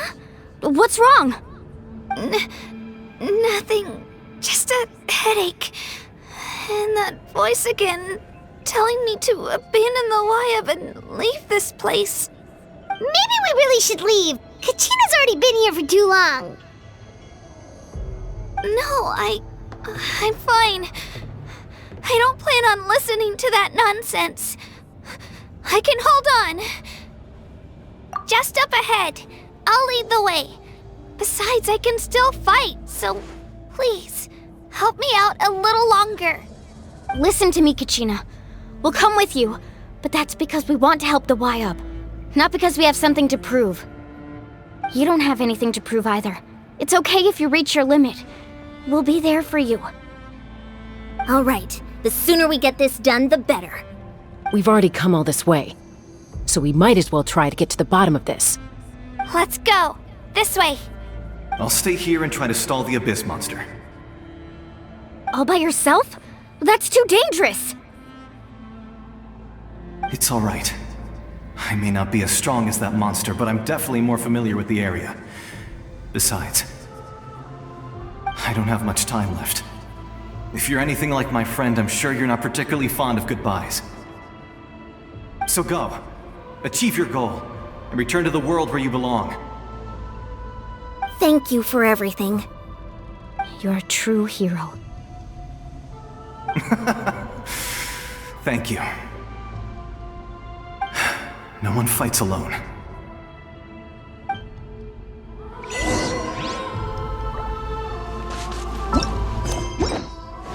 Does your head still hurt? Let me help you walk. I'm fine. You should know I'm made of stronger stuff than that.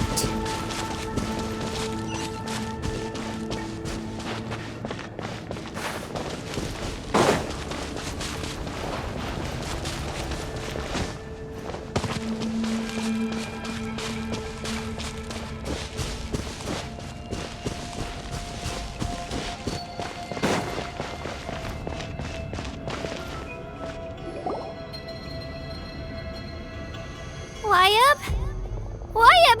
I'm back! My friends and I are here to heal you. Wayab, can you hear me? Wayab?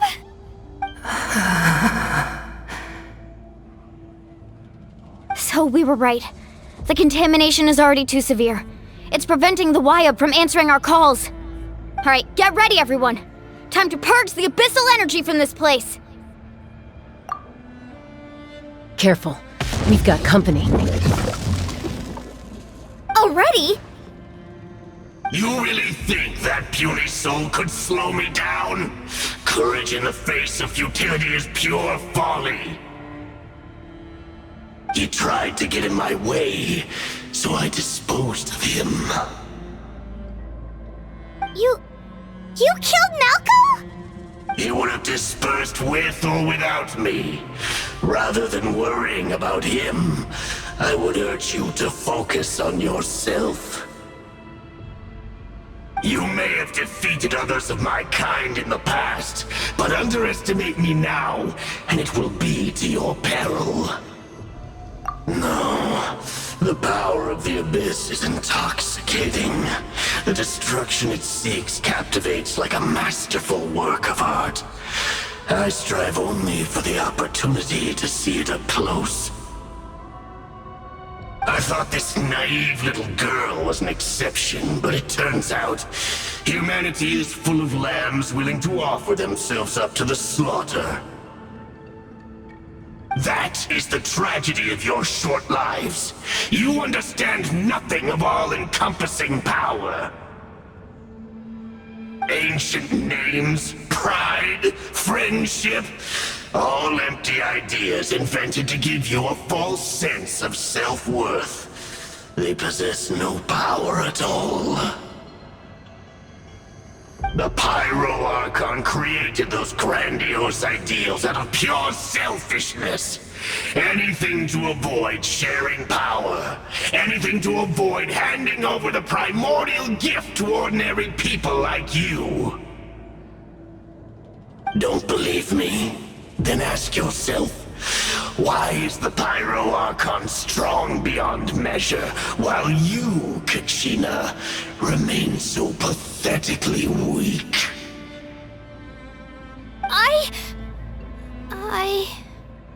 Kachina! Give me your hand.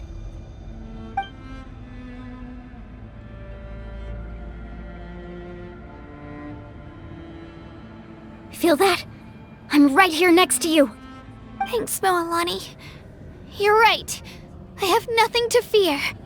Because I'm not alone anymore. You're right. Maybe comforting ideals don't have any power. But you also couldn't be more wrong. You've never had to work for your own strength, so you will never understand the true source of our power. What? The courage we have to stand before you and not back down? It comes from our friendship. The power lies not in the ideal itself, but in our commitment to upholding that ideal, and in our decision to stand together and fight! Well said! Let's go, Kachina. It shouldn't take more than 2 of us to handle an enemy like this. Sorry in advance, but you deserve what's coming to you! There aren't many in Natlan who can beat us when we're together. It's time he got a taste of that kind of power.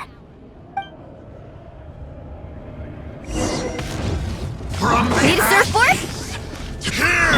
Let her rip! Woohoo! Woohoo! Surf's up! Check this out! Best of luck! Drilling down!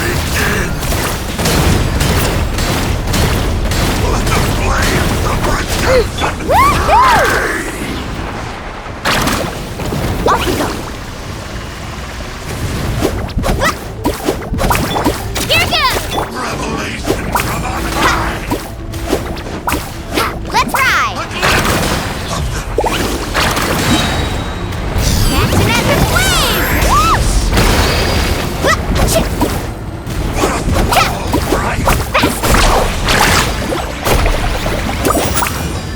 The fate of this world is already sealed. We won!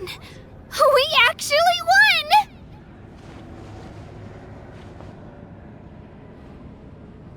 That's what he gets for underestimating you two. Fantastic work, Kachina! Absolutely fantastic! This makes me so unbelievably happy. I'm happy too, Moalani. Together we really are unstoppable!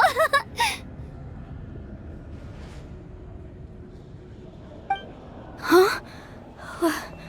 What's happening?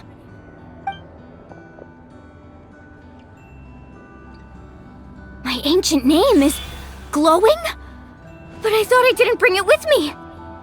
It's probably a projection from the real world, but that doesn't explain why it's glowing all of a sudden. Wait, does that mean you're...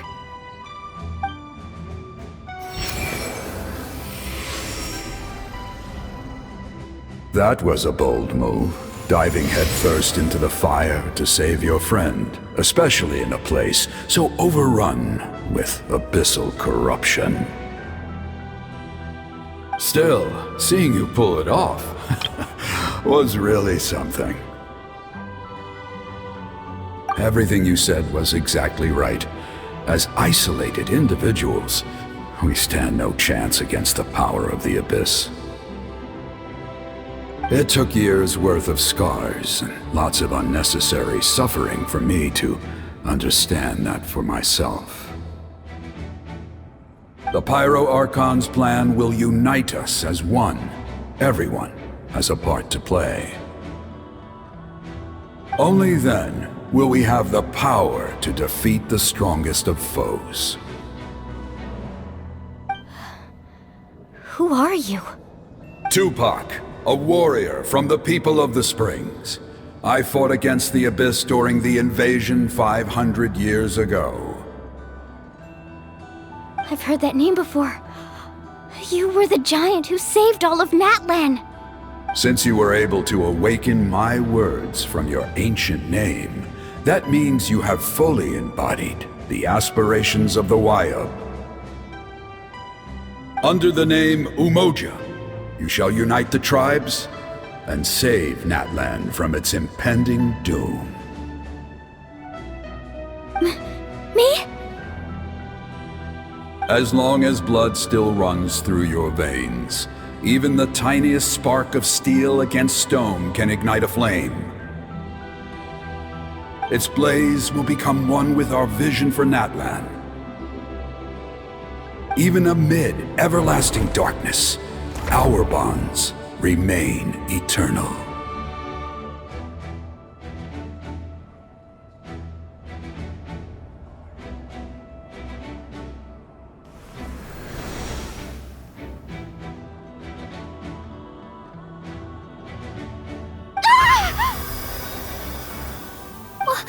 What's wrong, Moalani? So many memories. My brain was just flooded with everything he once knew. So that's what happened. What do you mean? Did you just figure something out? 500 years ago, they foresaw the very crisis we're facing now. Efforts to save Natlan started all the way back then. We can go over the details once we get back. We shouldn't linger here longer than we have to. I know bits and pieces, but I had no idea Mualani was also part of the plan. This sounds like something that's going to need a lot of explaining. Let's focus on saving the Wayub first.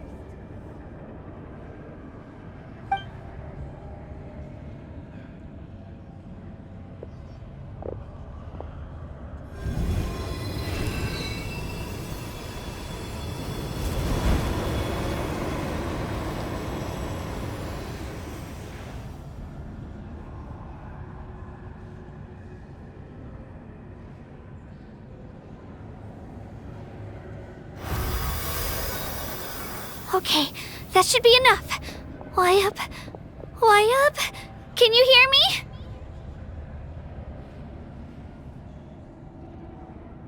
I hear your voice, Kachina, my dear child. Great. Well then, I'm afraid it's time to say goodbye. I just wanted to make sure you were okay before we leave, but we can't afford to stay here any longer. I was going to ask why you bestowed an ancient name upon someone like me, but it's okay. I'll keep searching within myself for the answer. I'll never stop trying to improve my strength. One day, I'll live up to the hero you saw in me. You are already an outstanding child in my eyes, Kachina. No matter what happens. Huh? You are all my most beloved children. It has always been my honor to protect and nurture you. Your ancient name is just that. A name. Much like your parents chose to name you Kachina, I also gave you a name, but it need not define you. Focus on who you want to be. You are already worthy of your name. Now, you need only devote yourself to becoming a better you. The story of your ancient name is for you to continue. Just like your parents, my love for you will never change, no matter what the future holds.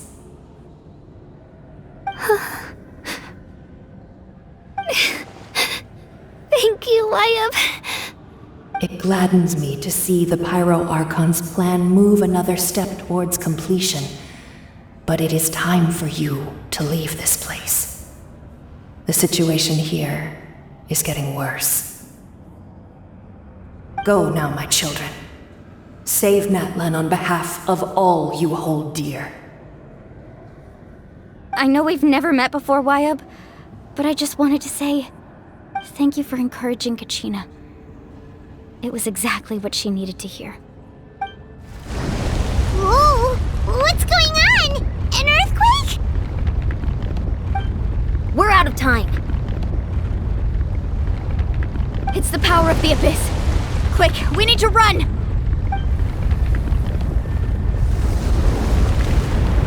It's a Seelie! The Seelie opened the way for us!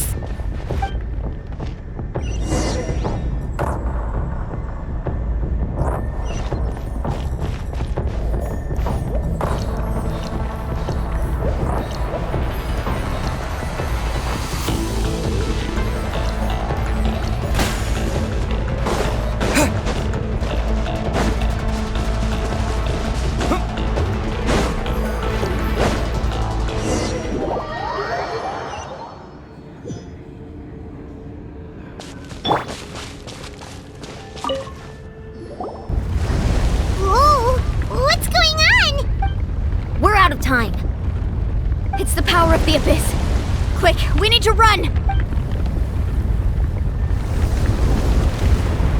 It's a Seelie! The Seelie opened the way for us!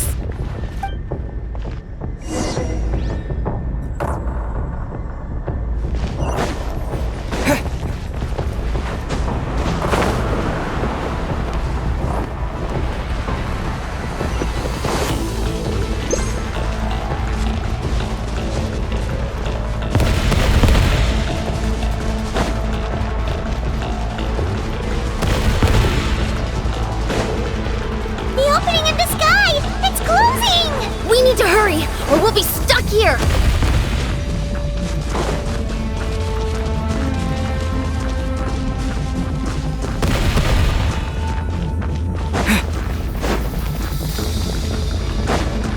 Watch out for the falling rocks! Quick, through the middle!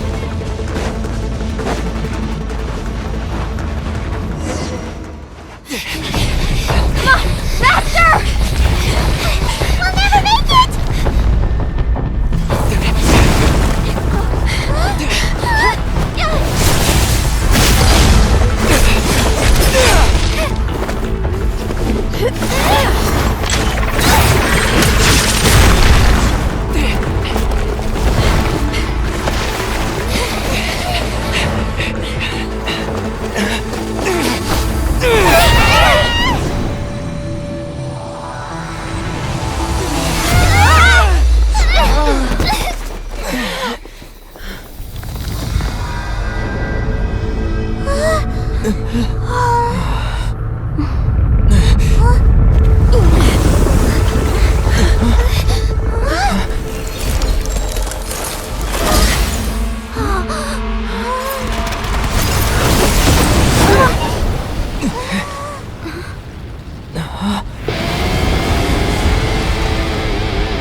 You've done well. Now come home.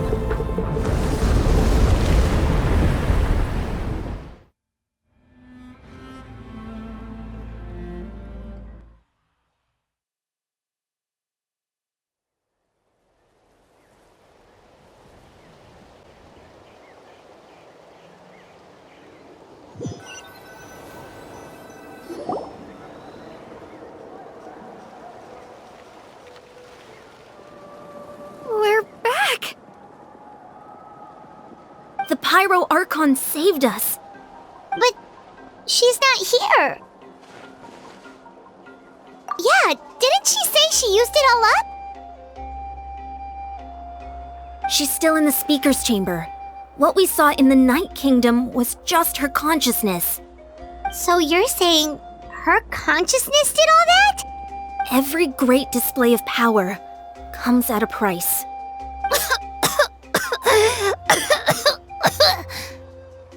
You must feel terrible, Kachina. Just hold on. We'll get you to a doctor soon. Let's get back to the stadium. The Pyro Archon said she'd have a doctor waiting for us. I recommend getting a full checkup, just to make sure no damage gets left behind. Paimon feels okay. What about you, Traveler? Right. You always seem to do pretty well against the Abyss. Let's get going. We need to share what we learned in the Night Kingdom as well. Right. The YUP mentioned something about the Pyro Archon's plan. What is it exactly? I'll let her explain everything. We're all a part of the plan now. Every move we make from here on out will decide Natlan's ultimate fate.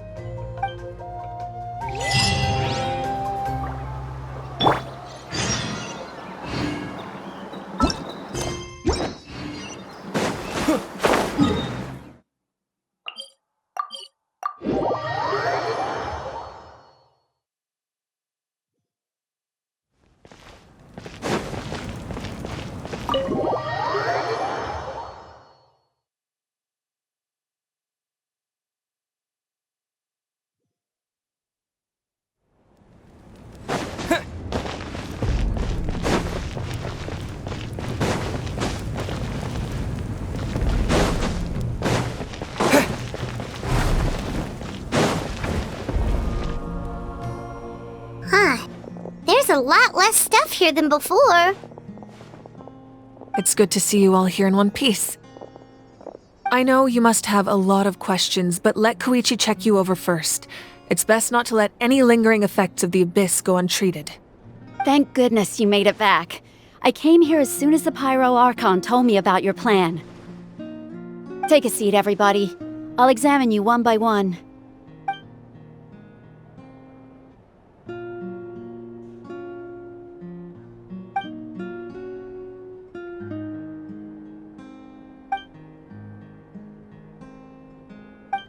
All right, that should do it for now. But just to be safe, I'll perform another checkup in a couple of days. I have to say, though, I've never seen anyone react to the Abyss like you, Traveler. It's like you're completely immune to its power. He always has been special like that. He can even purify its power. Wait, now that you mention it, Paimon doesn't think she's affected either. Given the current situation, that ability will likely play a great role in the events to come. Of course.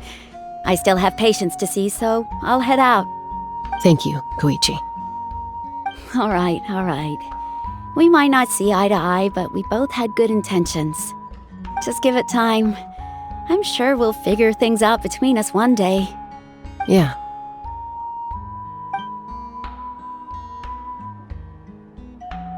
All right. There's so much to discuss, I don't even know where to begin. You've seen it for yourselves now. The devastation in the Night Kingdom. I'll get straight to the point.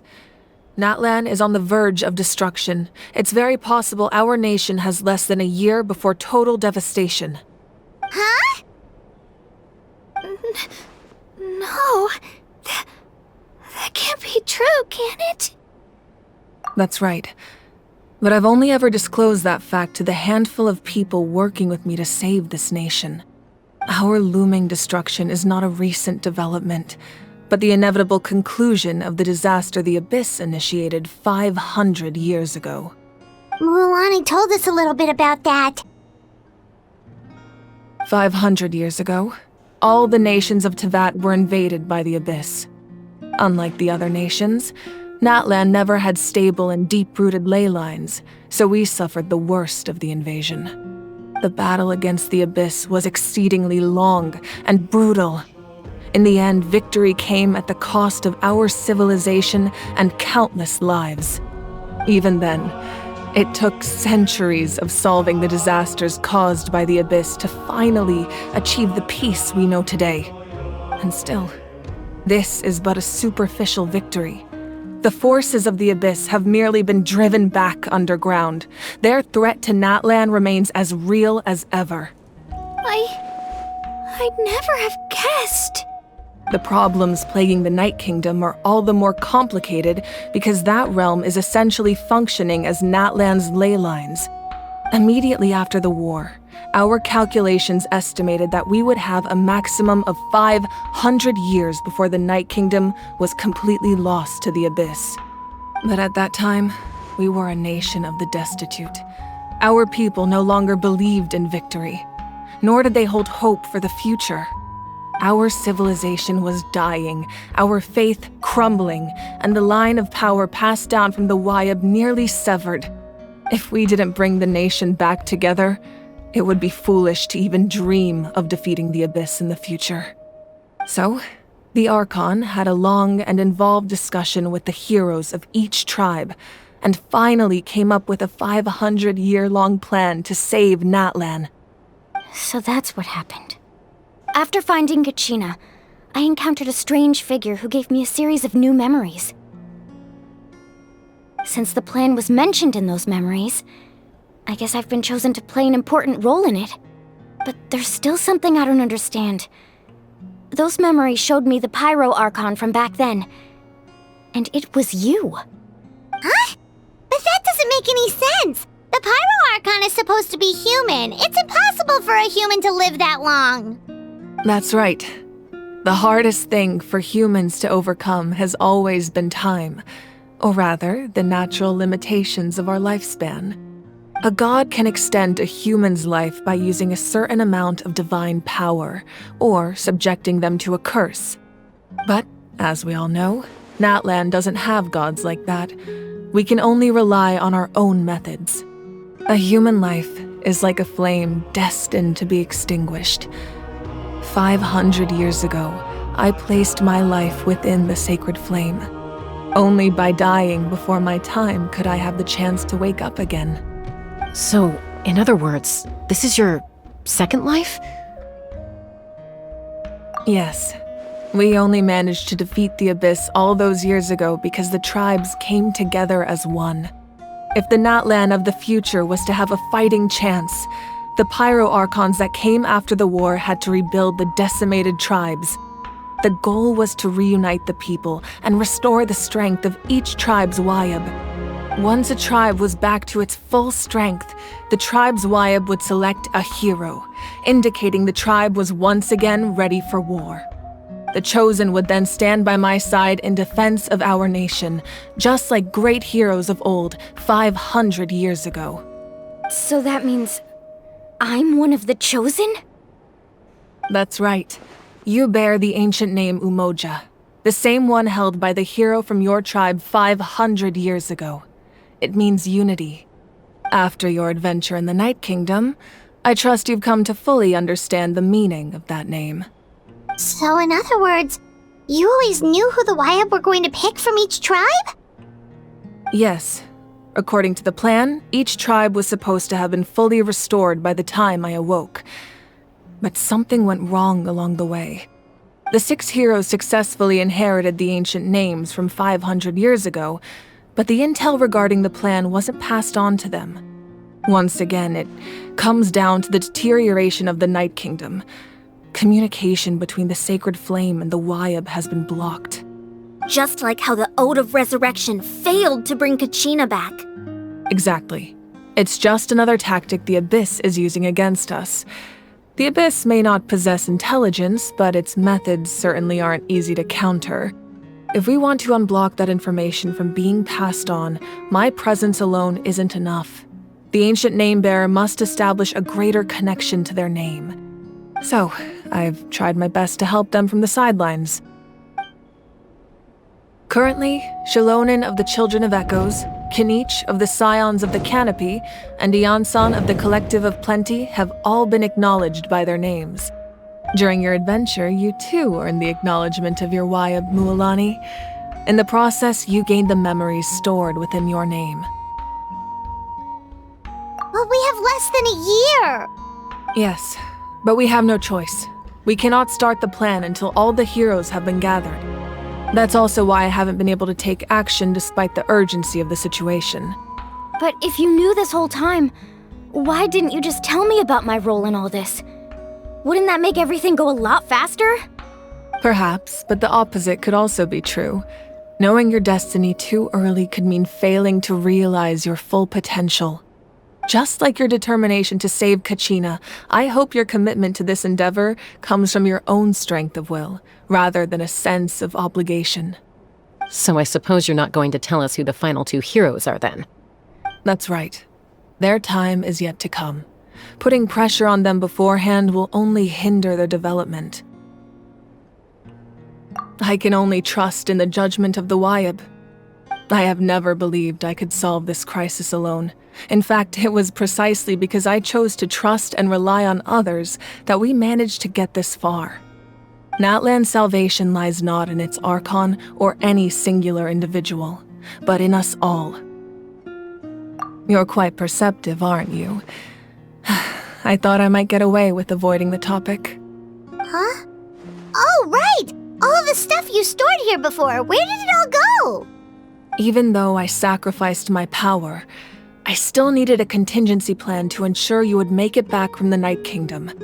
After all, I was the one who allowed you to take that risk, and Mualani has an important role to play in my plan. In addition to their sentimental value, the items I stored here held a much more important purpose: fuel. Fuel? So back then, that's why you... Yes.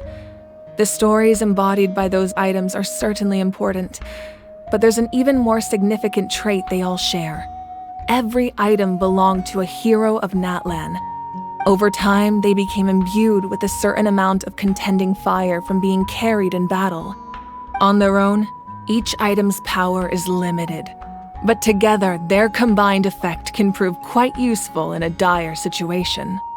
By burning those items, I was able to activate the contending fire stored within them to open the boundary between the two worlds. It was a rather crude approach, so all their power was depleted in an instant, as you can see. But weren't they all precious treasures? What about their stories? That's exactly why I dragged you all here.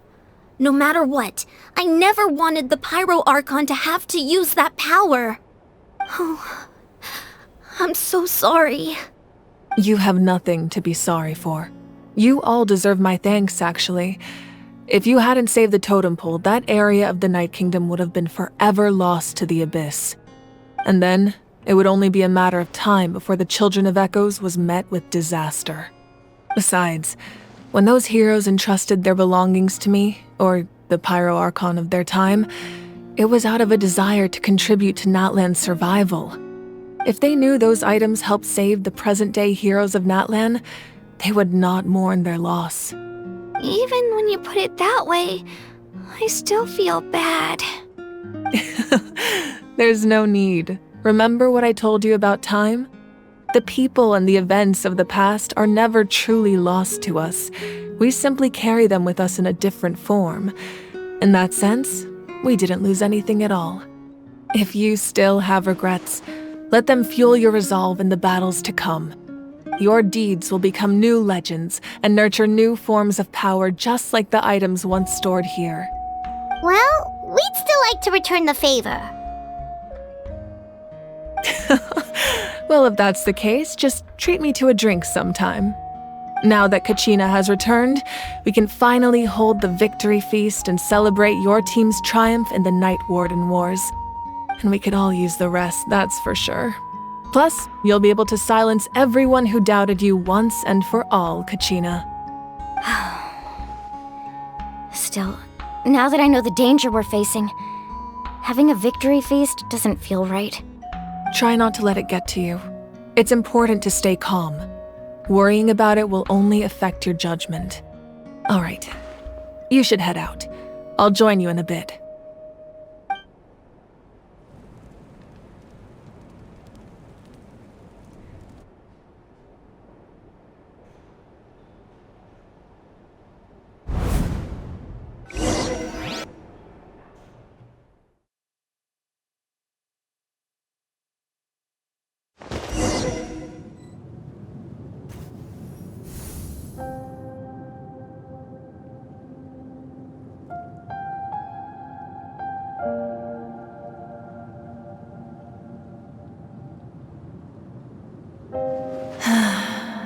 When I was young, I used to sit by the hot springs and listen to the stories of warriors from all over Natlan.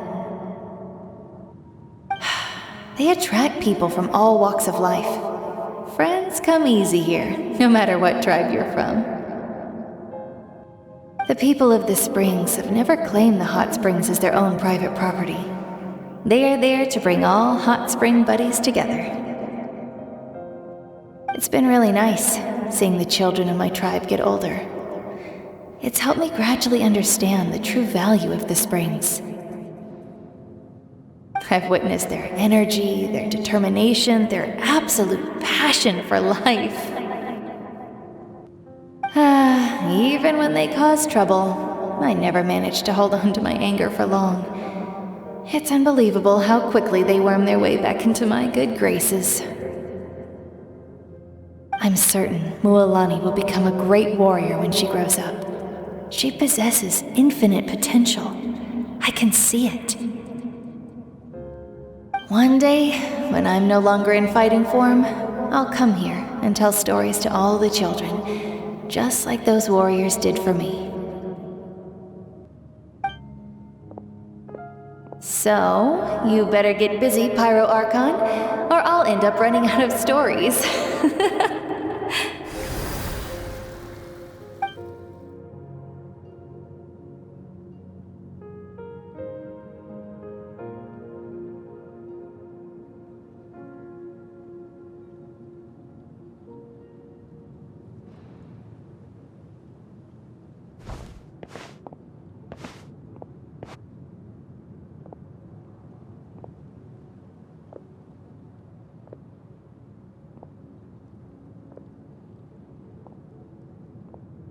Our nation is engulfed in darkness. Our tribes stand divided, and yet you promise victory in the distant future.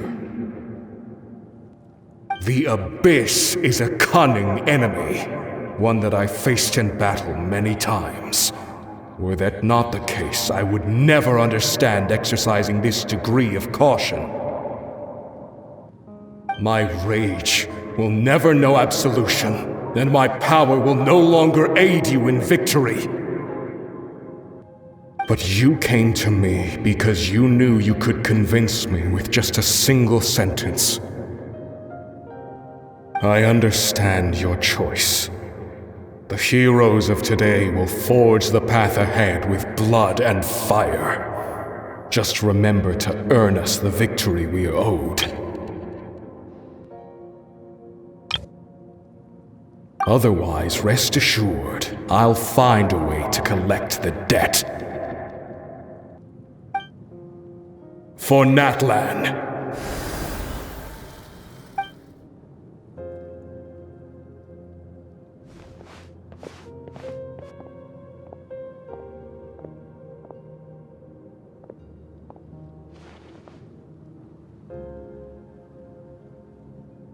So, you're gonna head 500 years in the future to serve as the Pyro Archon again?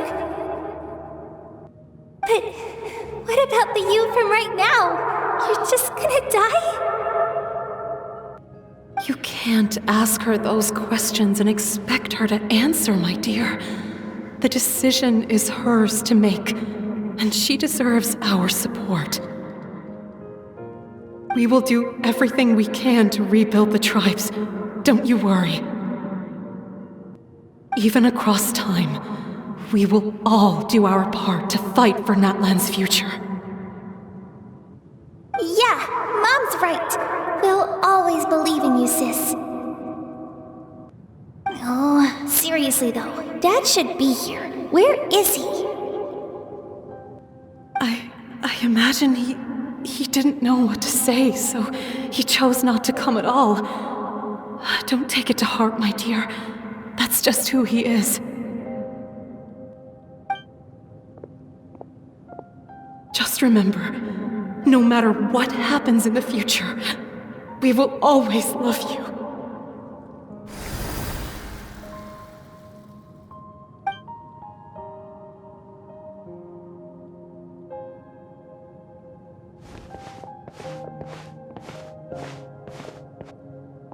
I'll come find you one day. I know I can't live that long, but I'll think of something. There has to be a way for us to meet again one day. If there's an answer out there somewhere, I'm gonna find it. So, don't forget about me.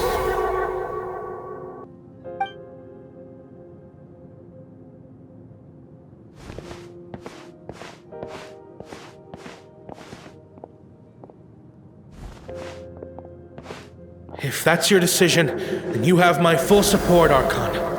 May our children live to see such a lovely son. For Natlan! No one fights alone.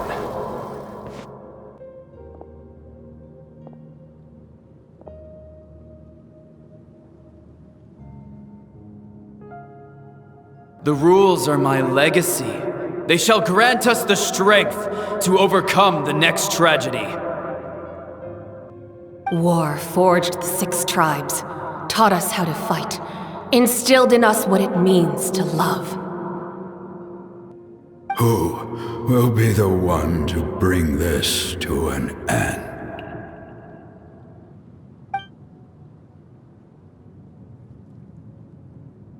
We are the inheritors of memory and legend. Those who grew alongside sun and wind. Those who forged our own destiny and future. That is Natlan's fire, the lifeblood of our nation.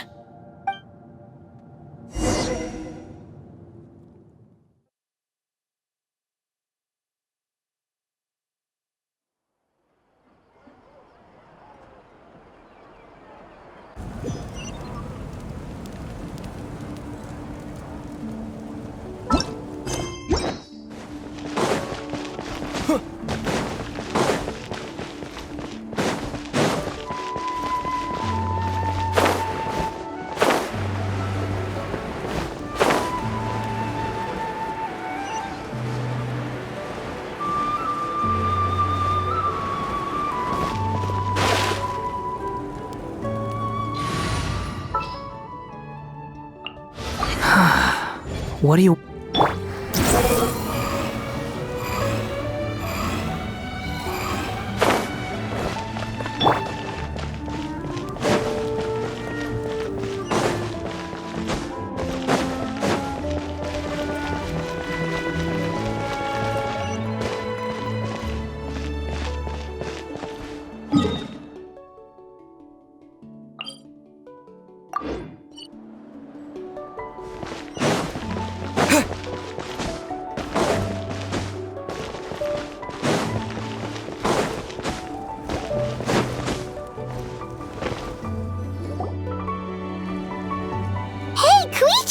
You here for the victory feast too? Oh, no. I knew Chaska would be here, so I just came to deliver some medicine. I was about to leave, actually. No, it's not that I don't want to celebrate Kachina and the others. I'm so glad she made it back. It's just... well, I'll make things awkward if I'm around my sister right now. Ah, well, you two had a fight, so Paimon can understand. She didn't cause any trouble during your trip, right? Yeah, she was super helpful. She gave us a lot of useful information about the Abyss. That's good. That's all I needed to know. Is there a reason you asked? You were pretty outspoken when we first met, but now it's like you're holding something back. Maybe it seemed unreasonable, picking that fight with her before you left, but I did it for a reason. Her impulse to fight is extremely strong. Her mental strength helps her rein it in, but she still loses control sometimes.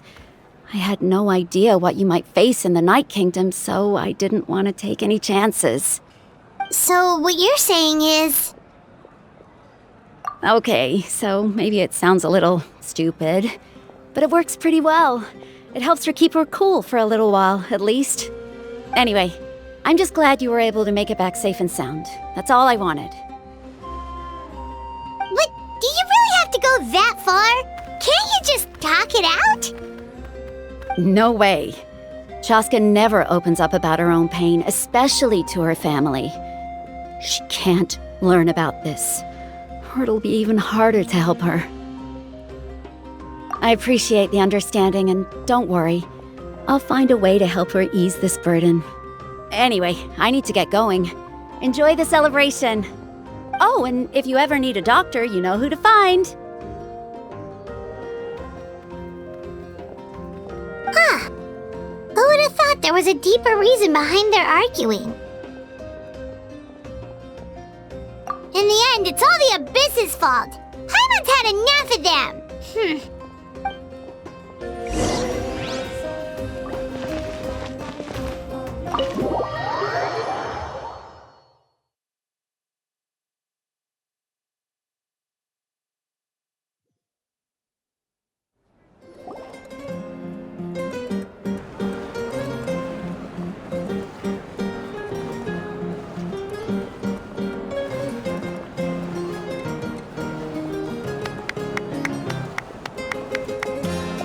Let's give a huge round of applause to our brave young warrior, Kachina! Woohoo! Well done, Kachina. Thank you, everyone. I'm so glad I finally made it. I always knew you could do it. With so much potential at your age, you have a great future ahead of you. You're one to talk. Don't think I didn't know you were the first person to abandon your team. I'll be dealing with you when we get back. I had no choice. My friend invited me. I couldn't just say no. Oh, really? So you weren't just trying to get ahead in the first round? I wasn't, I swear. I just happened to find that bearer injured in the wild, so I stopped to bandage his wounds.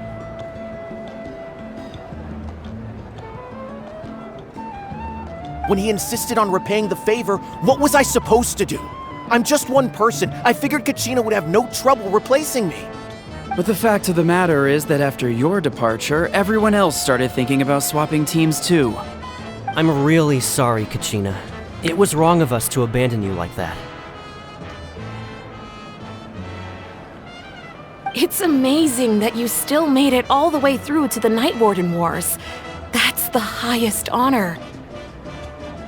So, what about you guys? Did you make it far? Our team captain drank too much the night before the competition and turned up late to the stadium on the day. We got disqualified.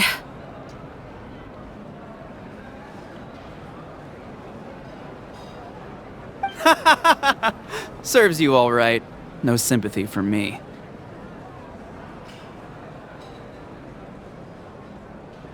All right. There's no need to be like that, Uncle Pakal. Dear friends, I'd like to say a few words. Firstly, I'm grateful to my friends and our great Archon for helping to bring me back.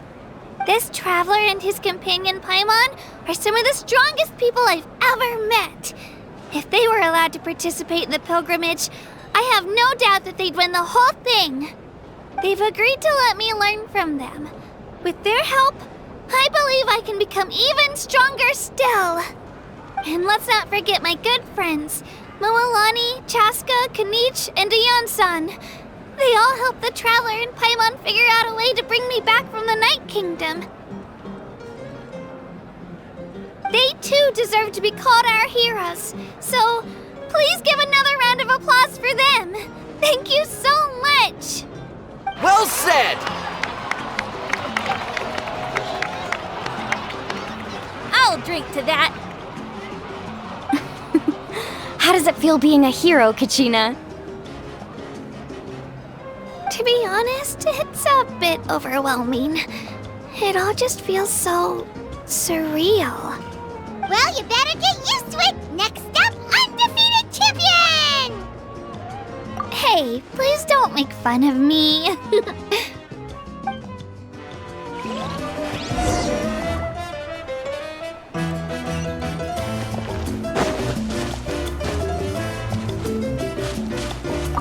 My apologies. I knew more than I let on.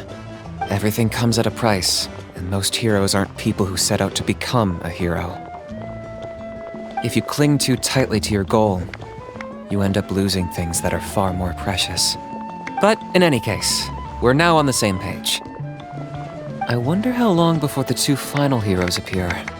From the Flower Feather Clan and the Masters of the Night Wind.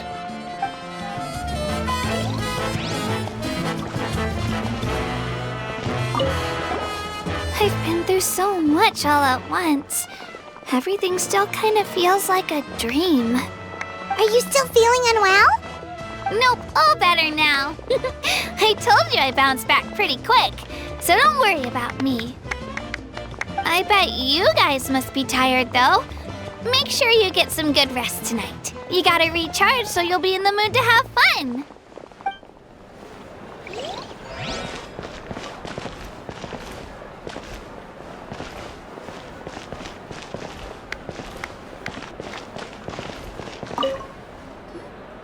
At previous victory feasts, you'd always find me in the crowd singing and dancing.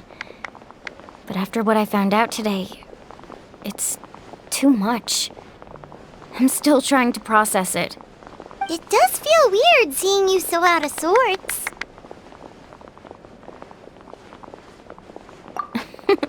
Is this another pearl of wisdom based on your adventuring experience? Well, Paimon agrees with the Traveler. Everyone's come together to celebrate Kachina's achievements. That's gotta be a first. You're right. Kachina looks really happy. And now I'm being the moody one. Enough doom and gloom. Time to shake it off.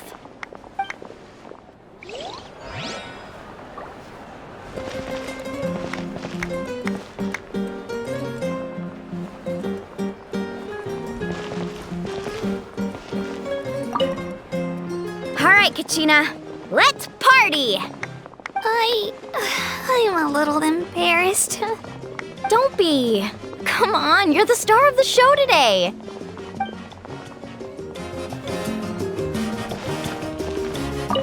It cost us a lot, but we got Kachina back safely, and that's what matters. There'll be even tougher challenges coming our way in the days ahead, though. We'll have to train harder, make sure we're in peak condition. That includes you, Paimon. I can do a special one-off session to show you the ropes. Interested? No thanks.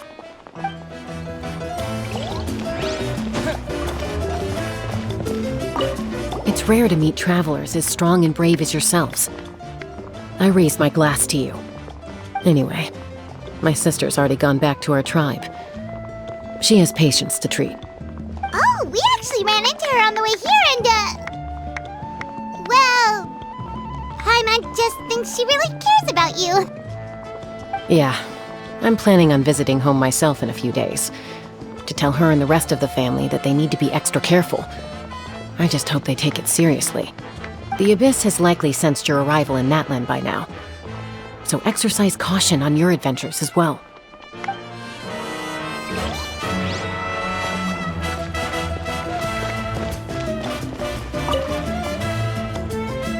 You're here. Have some fruit juice. I got it specially for you two. How did you know? That's Paimon's favorite! You look like you've still got questions. Ask away. Because they had their own lives to live.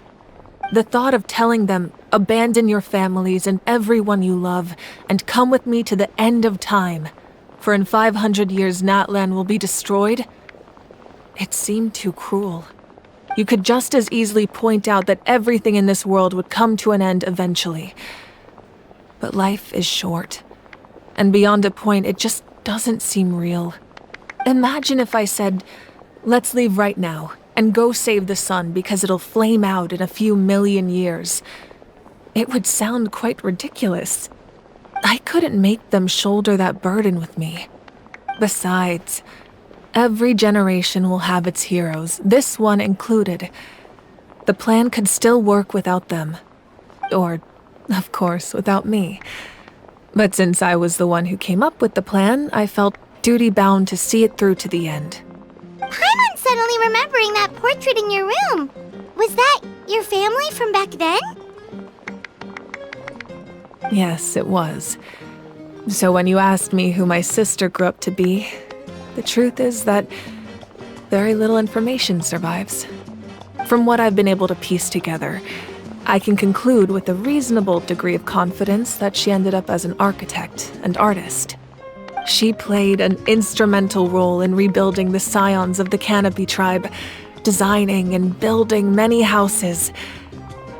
But of course, none of her buildings are around anymore.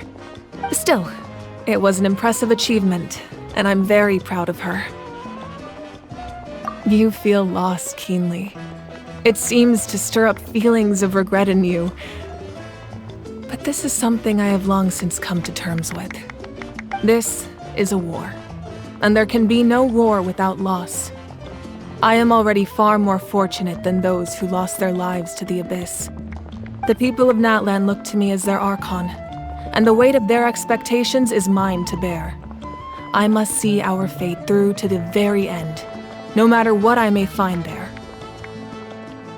Yeah, doesn't that mean the way everything ends has already been written, including your plan?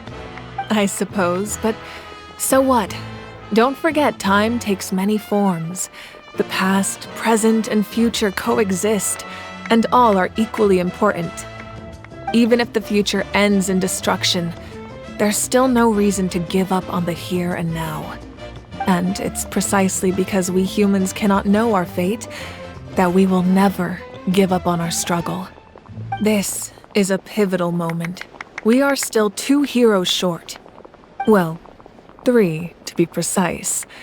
There's one further hero who I'm hoping to get on my side, whatever it takes. Your resistance to the corrupting power of the Abyss is truly remarkable. It would easily make you an all-important figure in the upcoming battle. If you agree to join us, you will not only gain my full support in your journey, but I will also forge a brand new ancient name for you.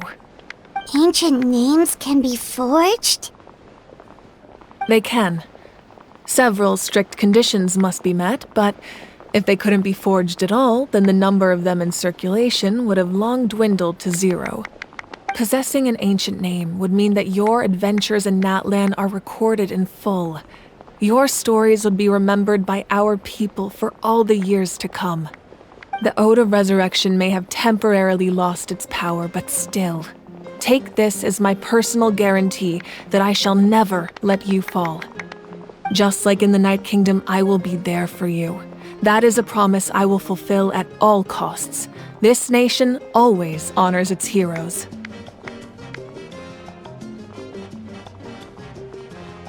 Yeah, we can't just ignore the situation here. Wonderful. Then I'll reach out to Shilonen right away. She's the one who will forge the name. We've never forged an ancient name for an Outlander before, but I trust she'll find a way.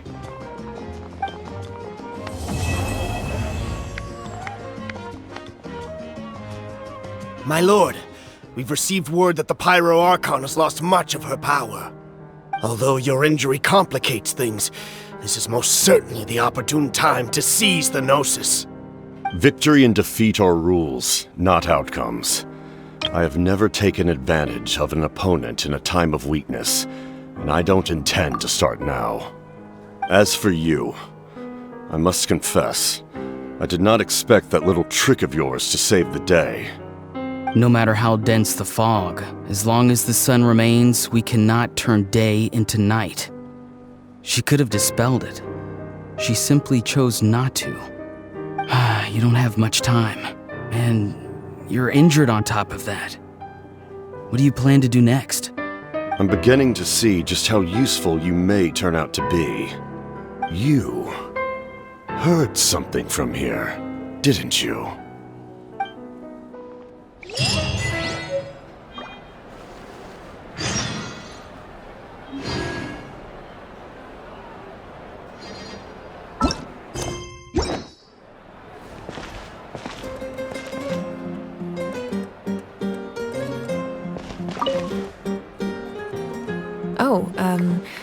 Something else you'd like to ask?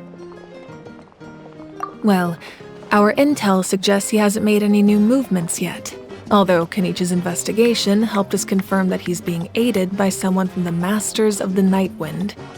I'm getting closer to narrowing down who that may be, but it's still unclear whether this person aided the captain out of willingness or coercion. If you learn anything about this during your adventures, please let me know. Oh, something else you'd like to ask? The Abyss is the most formidable enemy in all of Teyvat. In the beginning, it took failure and tragedy to even begin to learn how to fight back. All of the methods you've seen in other nations were developed based on experience and insight passed down over generations. We know them to work, but few of us actually understand why. It's the same for the method we use here in Natlan. Ever since ancient times, elemental energy has been one of our most reliable weapons against the Abyss. As for the principles behind it, I'm afraid you might have to seek answers from someone older than the position of Pyro Archon itself. Oh, something else you'd like to ask? That also comes down to the long-standing effects of the Abyss. Our people's survival is inextricably tied to the Wyab, but their power has its limits. They cannot offer our people the same degree of protection outside our borders. In fact, people who do decide to leave often suffer from memory loss and emotional issues. Everyone in Natlan understands this. That's why our people never leave without a good cause. Even if someone is left with no choice, the chief of their tribe must seek approval with the Wyab to grant them leave. And the Wyab have always been very strict about granting that approval, since extending protection beyond our borders means consuming power reserved for our fight against the Abyss. Still, there's no need to worry. The Wyab extend their protection to all within Natlan, including visitors from afar. Oh, something else you'd like to ask?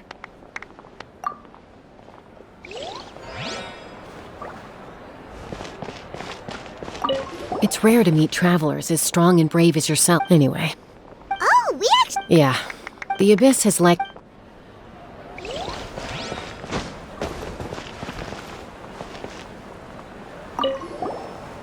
been through so much all at once. Are you still feeling... Nope. Oh, but I bet you...